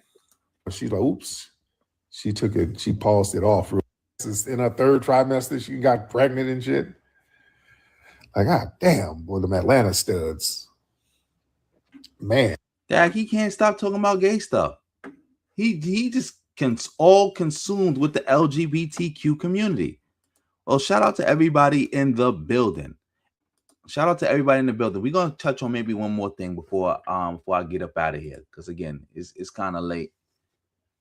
I just saw this video. I don't know what this is about. This is one of Tariq Nasheed's followers. Let me make sure my audio is good. It's good. Let's see what this bozo is talking about. Shout out to everybody in the building. Shout out to everybody in the building. Let me see. Let me show this. All right, let's go. The internet is obviously popping off over my 154 Africa podcast. And, well, it is what it is. I said what I said, and I stand by everything. These are my experiences. This is what happened to me. And you can believe me or not believe me. I've always been a truth teller, which is probably why it took me a lot longer to make it in my career, because I was never willing to bend over or shut my mouth just for a little bit of success. I'm old. I'm in my days of life. I'm just going to say what the hell I'm going to say. I've also invested well, so I can retire and not work, and I'll be all right. Got enough to live quite comfortably. And so I can't be threatened by my work being taken away if I don't keep my mouth shut. And because of that, I'm going to say what I say. Now, having said that, I'm not just out here looking for trouble. I'm just telling the stories of what happened to me and telling my experiences. People are saying, okay, I don't know what this was going on.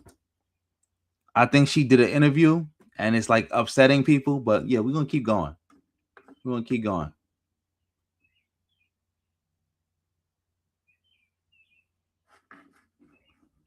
Legault, I did not see that video, and that's crazy. Hassan Campbell is a whole Puerto Rican. Matter of fact, he's not a whole. He half Puerto Rican, half Puerto Rican. And now he's attacking and blaming immigrants. That money's slowing up. That I got thawed money slowing up. Bambaataa gone. Nobody care about your story no more. Bambaataa's gone. You can't pretend like Bambaataa's hiding from you and that you're gonna that when you see him, it's lights out. That's over with. So I guess he got to jump on the FBA grift too. Yeah, let's keep this going. Let's see what we going with this. and why now? Why are you telling these stories now? I've always told these stories. I've been telling these stories. It's just that no one was listening before. So here we go. Oh, it's George Macon, the bozo. George Bacon. This clown, for all you don't know, this clown was so thirsty to meet ride ADOS that he disrespected his own family and still got kicked out of ADOS for not being ADOS, not being FBA. They kicked him out. Matter of fact, let's see. Since for the edification of the people, we're going to go to that video right now. I'm going to try to find it. I'm going to let him talk, but we're going to find that video of him getting kicked out after disrespecting his family. So here we go again, man. This stuff just gets crazier and crazier and crazier. So Godfrey and Kabir Bajabia Miller is at it again on the 154 podcast, right? You know, the two Nigerian brothers, and you know, I'm foundational Black American. I don't do too much tether content and all that kind of stuff. I leave it up to my other brothers and sisters that do that, right? But I call you out when you need to be called. Now you don't do too much tether content. Look at this bozo. And tether's a slur, by the way. And you're a tether. You would be the main tether. You're sitting around trying to pretend you're FBA when you know you're not FBA. You tethering yourself to Tariq Nutsack right now. All out, but I don't really get into all the arguing wars and all that. I'm too old for that, right? But for some reason, I noticed that these guys, they only have on, like, they never brought on a foundational Black American to actually, where we can actually plead our case, where they can get us some outstanding understanding as to how we feel and why we say the things that we say. Now, we saw that Godfrey, when he had to do David Owolo. Why would he bring on a member of the FBA hate code? Like, that don't make no sense. Shout out to everybody in the building. Let me see something real quick. Let me see if I think I found it. Before we keep going, we have to watch this. We have to know who we listening to. That's much important. Here we go. Oh, we got brother George Macon on. Go ahead, George. But I'm fucking African American. You know, my parents is from the Caribbean, but my mom is my father's African American. Even when I look at my family today, some of my cousins and stuff, they can't stand African Americans. They'll sit there and say things about African Americans to me, and I'll argue with them because I'm saying, wait a minute, my mom is Cuban and Panamanian, but I'm fucking African American. My father is African American. I was born here. You probably. Oh, I think I skipped past it, but look, y'all can see, right? This is Yvette Carnell. This is back when Tariq was following behind her. Remember, ADOS, FBA, same thing. Everything that goes in the wash comes out in the rinse. This is when she officially faded him. Nobody was banging with you, George Macon. Tariq would have called you a tether back here. Nobody bangs with you. Use a dweeb. Use a bozo. You threw your own family under the bus trying to meet ride these xenophobes, and then they violated you. And you still, like a little dog, like a little bozo, try to push their narrative trying to get clicks and views. You're weird. You're weird. That's who we listening to right now. George Bacon, the tether. George Bacon, the tether. But yeah, let's get back to see what he talking about. Weirdo. He saw, oh, man, that Adolf stuff. But then, and then in one breath, he's defending it, right? It gets real crazy. But it's funny how they mad at us for delineating. Exactly. Y'all not even Africans. Y'all just had a whole, your leader, your big homie, just had a whole argument with a pretendian about him not having no African ancestry. So why would we bring y'all on an African show? That don't make no sense.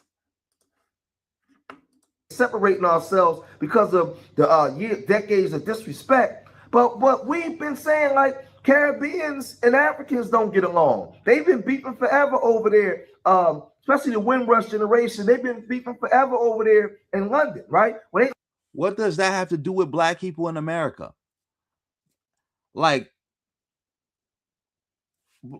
Black people from the Caribbean and Black people from the from Africa and the UK could literally be killing each other. It could be literally the Black version of the Troubles going on over there. What does that have to do with us in America? How are you trying to use their issue to try to justify your xenophobia here? Inquiring minds want to know.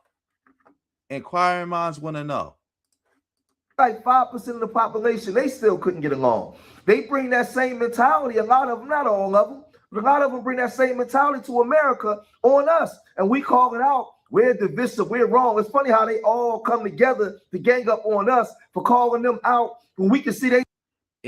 I didn't know that, Fahima. I did not know that. I never heard Tariq. As far as I can remember, I never heard Tariq talk about her. Maybe he did. I don't remember. He talks so much. That's what I'm saying. That's what I'm saying. Kim and TV. That's what I'm saying. But I'm saying, like, even if that was true, what does that have to do with us in America? How are you trying to use that to justify hate and bigotry in America? That don't even make sense.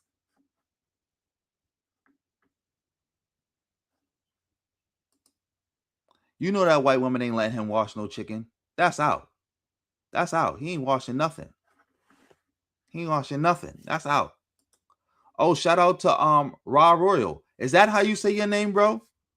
Thank you for coming through with the 40. Much appreciated. Much appreciated. But is that how you say your name? I like help, like let me know if I'm saying your name wrong. Because again, it's R-A, Raw, and the rest is like Royal. So am I saying it right? Let me know. But yeah, let's get back to this bozo. Doing the same thing to each other. Y'all don't believe me? Listen to this veteran African woman. The hatred between Africans and Caribbeans is so strong. This is Windrush, right? God. Windrush came when? What is the Windrush? The 1930s? Yeah. When Caribbeans came over to England to help after the First World War. So, yes, right. You know, they came over the 40s and 50s and 60s. They came, and you know, I think that colonialism. I think they got their dates wrong because they said after World War I in the 1930s. The Windrush happened in like I think the 1940s, 50s, 60s, after World War II. I could be wrong. They brainwashed Caribbeans, Jamaicans, and didn't even know that they were descended from Africans. Right. I went to school with kids who had no idea. No, man, I'm Jamaican. We're talking about. My mom and dad are Jamaican, and I'd be like, you weren't in. Your ancestors were brought. They did not know until Roots came out. They didn't know because they were deliberately kept uneducated. Yes. So because of that, there was a chasm between Africans born in Africa and Caribbeans, because Caribbeans looked at Africans and were like, ugh, they think they're better than us, and they come from the jungle and all this, because all they knew about Africans was what was in the Tarzan movies. Oh yeah. You know what I mean? Yeah. And then Africans look down on Caribbeans, going, look at them, they don't even know their own history, they're useless. So there was that. So my mum wouldn't let me go anywhere. And she did not like it when I had Caribbean, Jamaican. I just Jamaicans, don't mix with them. You know, my mum would rather I had white friends than Jamaican friends. That's how bad it was. Insane. So she wouldn't let me go to any parties. One time when I was 15, a girl who lived across the street. My house is here.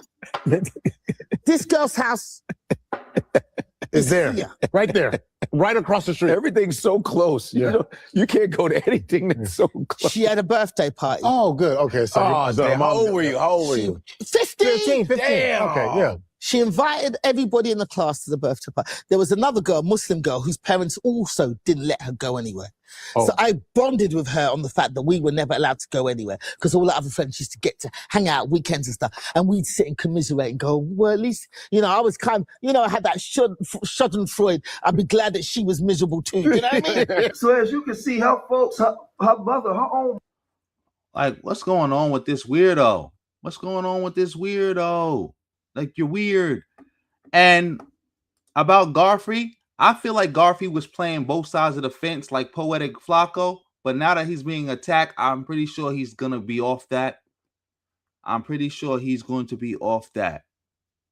Oh, shout out to German July. You've been a member for 1 month. Much appreciated. Thank you. Keep it going.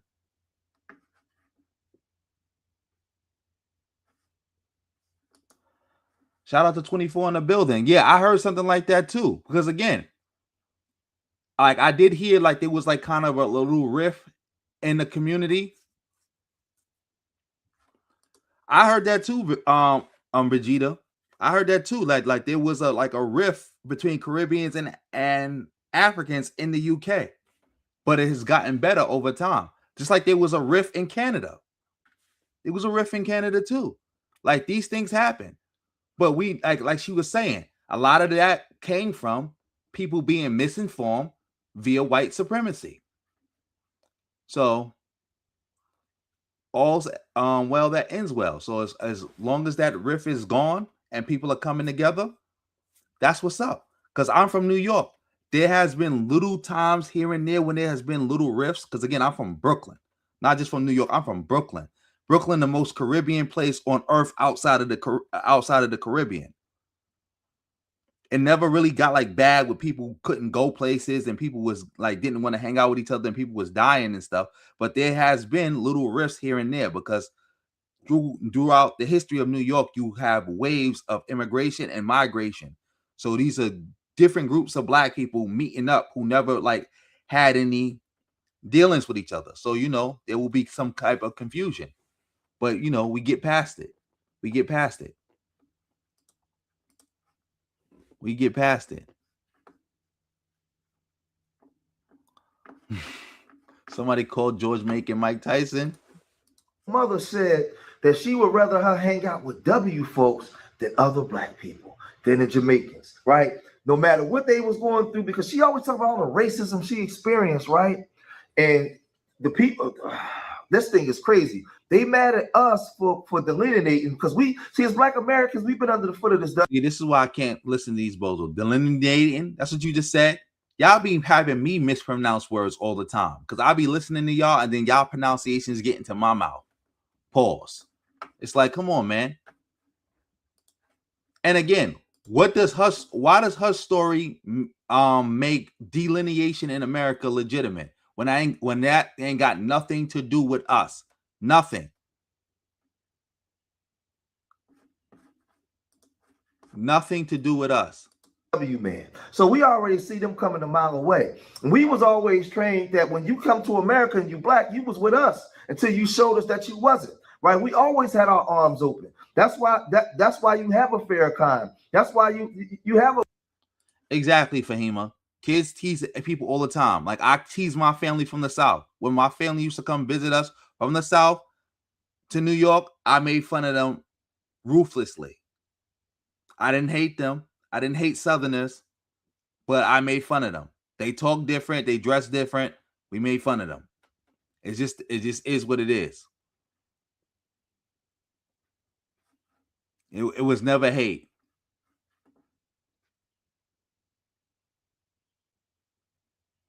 It was never hate. But yeah. Oh, you from Brooklyn too? So you already know. You already know. You already know. But Leah, let's get back to this bozo, see what he talking about. Marcus Garvey, right? Right? That's why you have a Stokely Carmichael. That's why you have a Shirley Chisholm. Because Big Mom and Big Daddy, we always open up our arms and we loved on everybody. You have a Casper Holstein. And okay. Well, so what is your point? Black people in America always was racially minded, and we embrace other black people from all over the world. Okay, cool. So if that's true, how are you now using that love and that justification? I mean, that love to justify being a xenophobe. I'm not getting it. I'm not getting it. Maybe he's gonna explain it. Maybe not. All these people that was in the streets, like all these people that came from other places, right, dwelled amongst us and was loved on. Sidney Poitier, all of them, right? All of them that was riders. But for some reason when y'all come here, y'all bring that same tribalism and issues y'all got amongst your own ranks. You bring that to the States and you bring that to us. And we ain't having it no more. We not allowing that. Y'all come here and start calling us lazy, start running over there to the W man, throwing your nose all up in W cooch. You can't wait to have a Pink Panther running through your womb, right? So you can have mixed babies and drown out you know what you hate about yourself, right? That sound like projection, George Bacon. Like, come on, man. This is ridiculous. This is ridiculous. Like, come on, man. Like, I don't even know how to respond to this. Like, it's the same old FBA nonsense every time, all the time. Y'all bring that foolishness to us, and we no longer having it. So when Gina Yasher had her show on CBS, She had ran a pilot where she did a show where she did something about Black Americans. And a lot of Black Americans took umbrage with that, right? They said that she was talking down to us and making fun of us. She's saying that she wasn't, right? But let's look at this. African Americans and Africans. Oh, yes. Exactly. This never happened. He made that up. He made that up. He's a complete bozo just making stuff up. This never happened.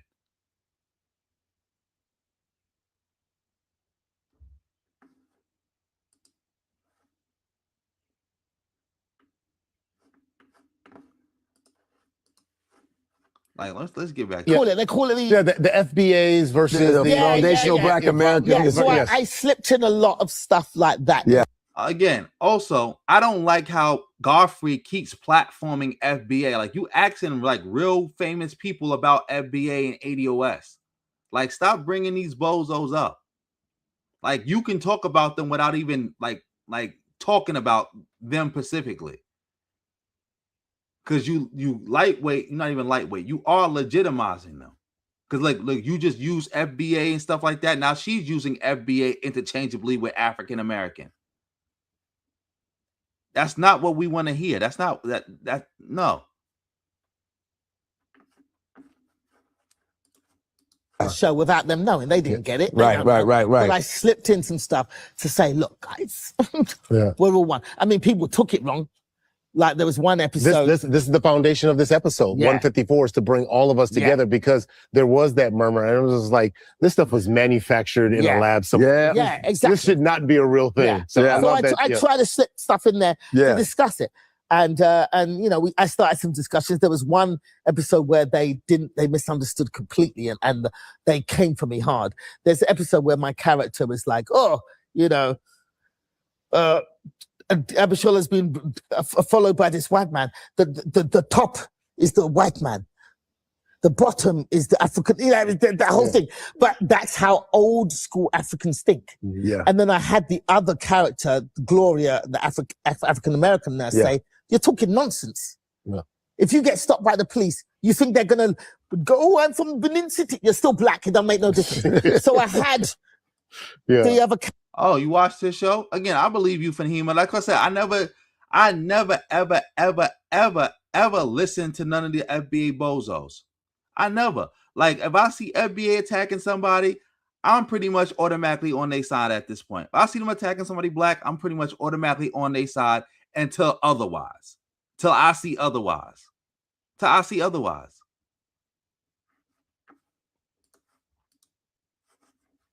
Character counteract that. But what happened was people took just my character's part of it and edited out the African American character. And when look at what this woman's written about African Americans. She hates us, these Africans. And I'm like, you got to watch the whole scene. And see, my biggest problem sometimes is I'm too nice sometimes. Right? I'm too forgiving sometimes. I'm told that. I was told that by my wife too. You know, when I was out in the streets, 30 years ago running wild, I wasn't forgiving. I was a product of the environment.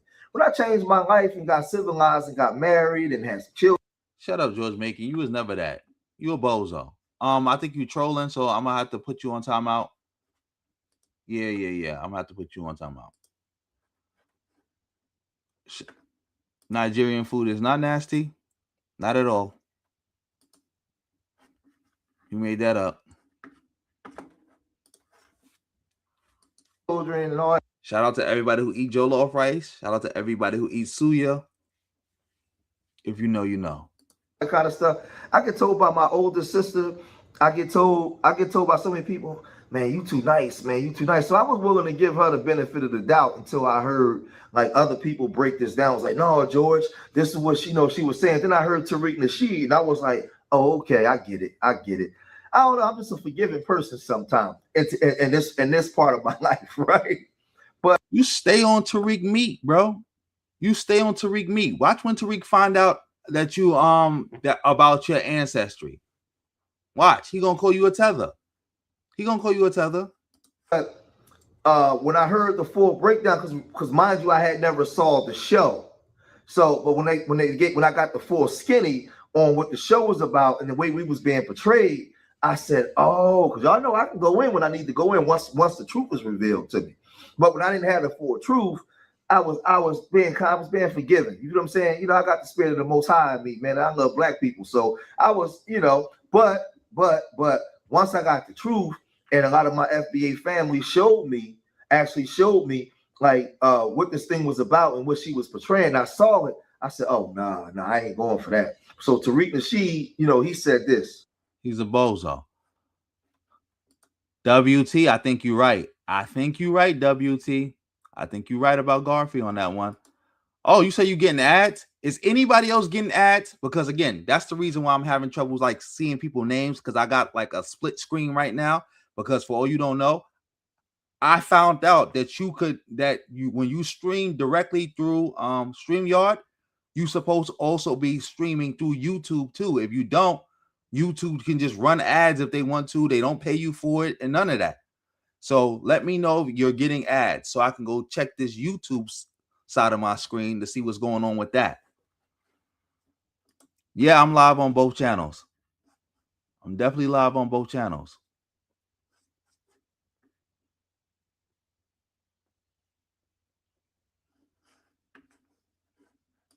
Yeah, that's all he's doing. And he's doing it for clout. This is lazy content. Like, that's why everybody is switching to FBA. Not because it makes sense, not because it's right, because it's easy. It's easy clicks and views. It's easy. All you got to do is literally repeat what Tariq say, or just keep saying the same thing over and over again. Tether, you fled, you cosplaying, FBA, we don't flee, we built America. You just got to keep saying the same stuff on the Democratic shield, LGBTQ. Just keep saying the same thing over and over and over again. Bussy, and you good. And you good.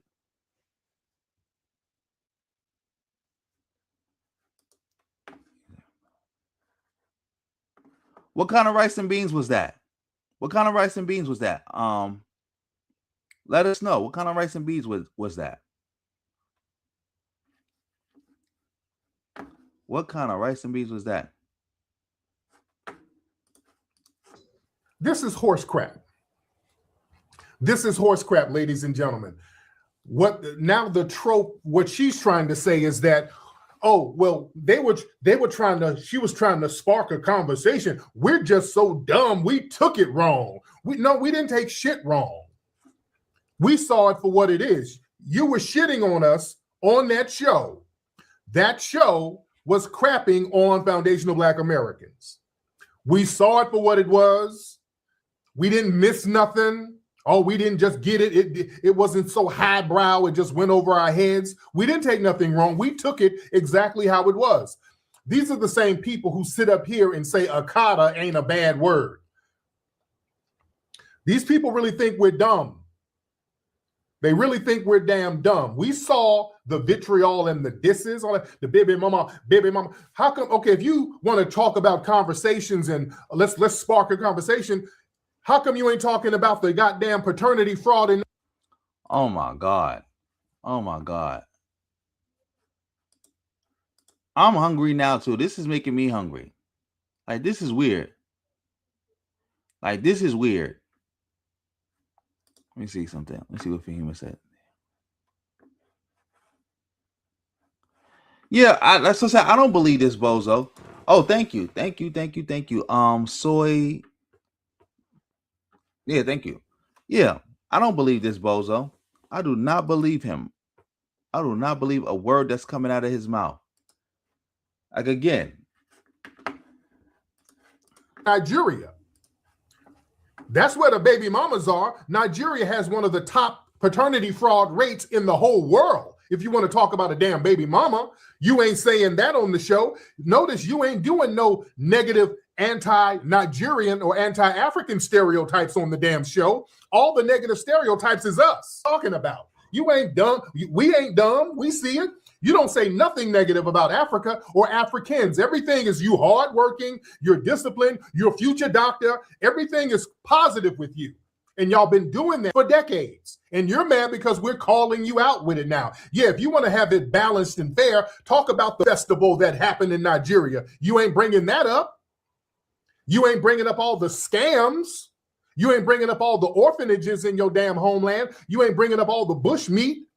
and the dirt roads and people crapping on the roads and shitting in the streets where it's a problem that they have to have signs telling people not to shit in the street. You ain't talking about that if you want some balance. All of the negative stereotypes is us. Yeah, we didn't miss nothing. We didn't miss nothing. We see what it is, and we got a problem with that, rightfully so. You're not slick. All that sparking a conversation. See, that's a PR crisis management thing. See, when you get caught pushing anti-FBA rhetoric, the default industry pivot is to claim, well, we were just trying to start. Exactly, WT, because I was just about to bring that up. All the quote-unquote negative stereotypes that you claiming that this woman was pushing and is so offensive, Tariq, you were the main ones pushing it. And I was calling y'all out about that years ago. You, the Black Authority, Phil the Advised Show, all of y'all, hair-hatted hooligans, hair-hatted hyenas, bastard baby mama makers, or whatever you was saying. What's the other dude? What he was saying? Bushikwa. You was talking about how black women don't deserve reparations, how black men shouldn't date black women, and not only shouldn't date black women, you was talking about how if you a black man and you date a mixed woman, don't date a mixed woman whose mother is black. Go find you one whose mother is white. Y'all was talking crazy. Ain't nobody talk down on black people more than y'all bozos in the quote-unquote new black media. So-called new black media. Nobody. I have no idea, Tina, why he's so red. I have no idea.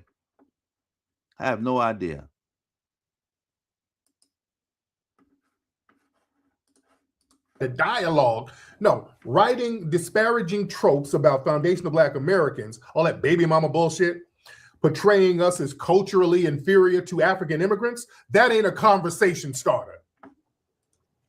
That's an insult broadcasted on national damn network television.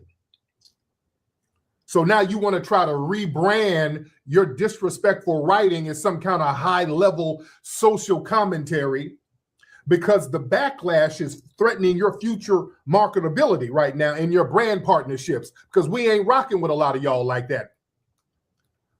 So now a lot of shit is drying up for them. Let's get real with this. All that false equivalence, that's not balanced character. Talking about she introduced an American character to counter the African character's anti-Black American jabs. That's a cop-out. In television production. How is that a cop-out? That's not a cop-out. Because if that's the case, then the whole Boondocks need to be thrown away for them having Uncle Ruckus there. How is it a cop-out? They brought somebody in to say something, and then they brought somebody else in to refute what was being said. See, this, like, what you're doing is like, how stupid can you be? It's like when you watch Boys in the Hood and they brought the little boy. He said, I ain't from Africa. I'm from Crenshaw Mafia. And they had the other boy come tell him, you from Africa, whether you like it or not. What was going on in that scene? That was meant to be to refutate the nonsense that we not from Africa. Or that we just claiming gangs. That's what that was there to refute. That wasn't there to make black people look bad. What are you talking about? Like, you a weirdo. Whoever controls the premise controls the narrative. When the fundamental framing of a show elevates an immigrant narrative by stepping on foundational Black American culture, a token rebuttal character, that don't neutralize the damage. All right. It's not a token character, and on top of that, it does do that. If you bring a character to say something and then you have another character come in and refutate what they saying, and the character who initially started saying this stuff by the end of the episode realized that they was in the wrong, then that is a refutation. Like, what are you talking about? Like, you just saying stuff. All right? You've already said that. You understand? See, the core audience, they see exactly who's being positioned as the punchline. But see, that goes under that we. Exactly. Like, yeah, they are worse. I'm not gonna lie. Like they are worse. These are bozos. Because no matter how extreme you are, there's always gonna be somebody more extreme just off GP. It's the way it works. Oh, hey, shout out, sister. Shout out Dame in the building. Hey, what's up? I ain't no long time no see. But yeah, that's what he does. That's what they all do. Straight demagogue. Straight demagogue. That's all he does. This is nasty. Nasty work. We have no culture talk. We don't know who we are. They call us Akatas. They say that, they came over here willing. We came. Y'all say y'all don't know who y'all were. Y'all forgot that was y'all thing. We don't know who we are. Slavery, they took away our names. We don't know our religion. We don't know our real name. We don't know our more ways, our four ways. That's something y'all said. Y'all said y'all don't know who y'all are. The funny part about this is that I used to tell them, stop saying that. Stop disrespecting black people. Like, yeah, we may not know all of our African stuff, but we created a new identity here. And it's a great identity. Remember, I started the whole concept of there is no such thing as American exceptionalism, but there is a such thing as African American exceptionalism. There is no white supremacy, but there is black American supremacy. I was the one talking like that. I was the one calling you out, you bozos out when y'all used to say all these bad things. Remember, Tariq, when people, and I was the one who put the question, why are you making a documentary about Haiti when you haven't even talked about the black people who fought for freedom here in America? And the response was, well, black people didn't free themselves. Black people had to wait for the white man to free them, unlike the Haitians who freed themselves. Am I the only person remembering this? Over here on ships and chains. They say all kinds of disparaging stuff about us. And I always say that, listen, we called y'all African booty scratching, tar baby, and all that kind of stuff when we were children, undeveloped brains children. But guess what? I want y'all to understand something. We call everything that we called y'all, we called each other first. Well, if you was dark skinned here in America back in the day, or you were short, or you were, or whatever you had any type of thing that people could bustle on you on an FBA culture, that's what we did. So us busting on y'all was part of us ingratiating. Hey, yo, busting on y'all. But the only thing he did say is true is that people was calling each other names like that before any African even came here. But it was a lot. With those names is anti-black. They anti-black to their core. Like we have normalized it because we call each other that so much. But yeah, it is that deep. And I'm happy that Africans came here and let it be known. Like, hey, that's not acceptable to make fun of somebody because they dark skinned and stuff like that. It's not acceptable. I don't know neither. No, you know how that happened, right? Because again, he switched up. I don't think he was doing anti-African content at first. He just switched up to follow behind Tariq Nasheed. A lot of people didn't. A lot of people did. I had Africans in my school because, again, I'm from Brooklyn. I always had Africans in my class, but I had everybody in my class. I never had a class without Asians in it. I don't remember having a class without Arabs in it, Indians, all that. Yes, FBA is an online thing. That's it. They don't exist in real life, but they can but that's why I don't like when people like Garfield try to make them seem like they represent the black community in any way, shape, or form. It's an online hate cult. That's all it is. You into the culture, bringing you in. The difference was, and everybody watching me, everybody foundational black Americans agree with this. None of our grandmothers, big daddy, big mama, our parents ever told us to hate Africans. We was never told to stay. I'm from Coney Island. Stay away from y'all. We was never grown-up adults with fully developed brain black people never told us to stay away from y'all. The problem is your people told you to stay away from us. Yeah, I had Arabs in my class. I remember when 9/11 happened. It was crazy.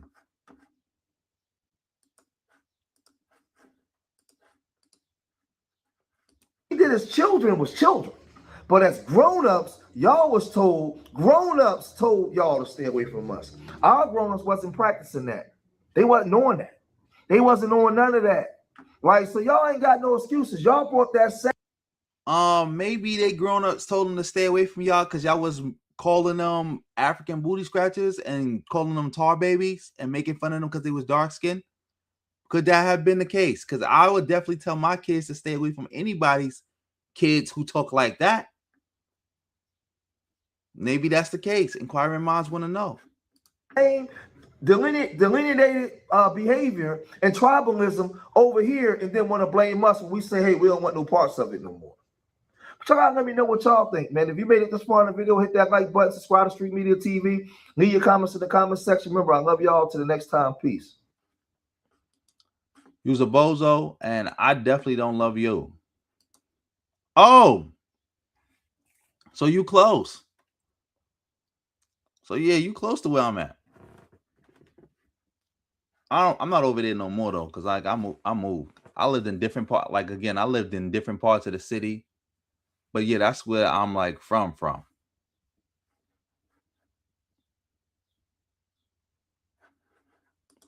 Who knows? They just be making stuff up. They be making stuff up. I think you're right. Flatbush. I'm gonna have to agree with you. Flatbush. Let me see. Flatbush, Crown Heights, East New York, Brownsville. Yeah, I got love for the whole Brooklyn though. I got people. I got love for the whole Brooklyn. Fort Greene, Clinton Hills, Bed-Stuy, Canarsie, everything.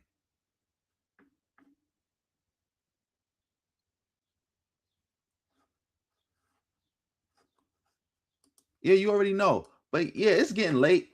I'm about to I'm about to get up out of here.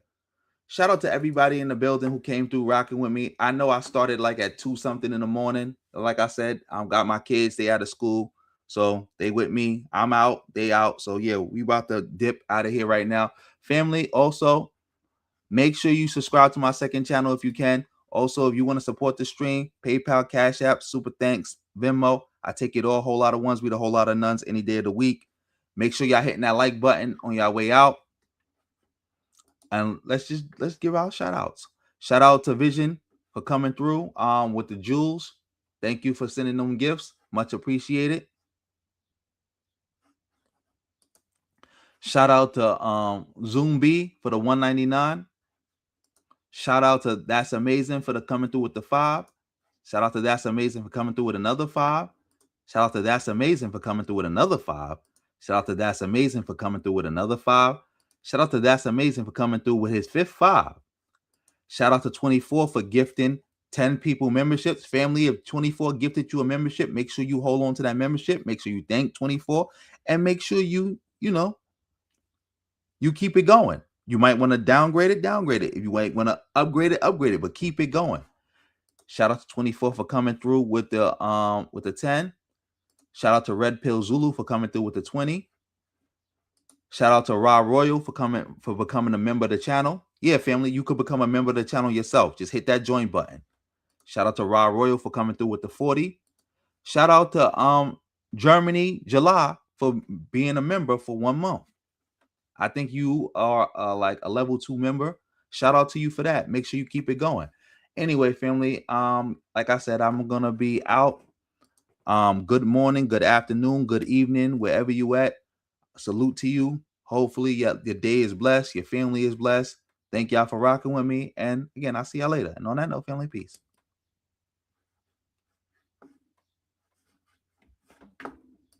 Let me see.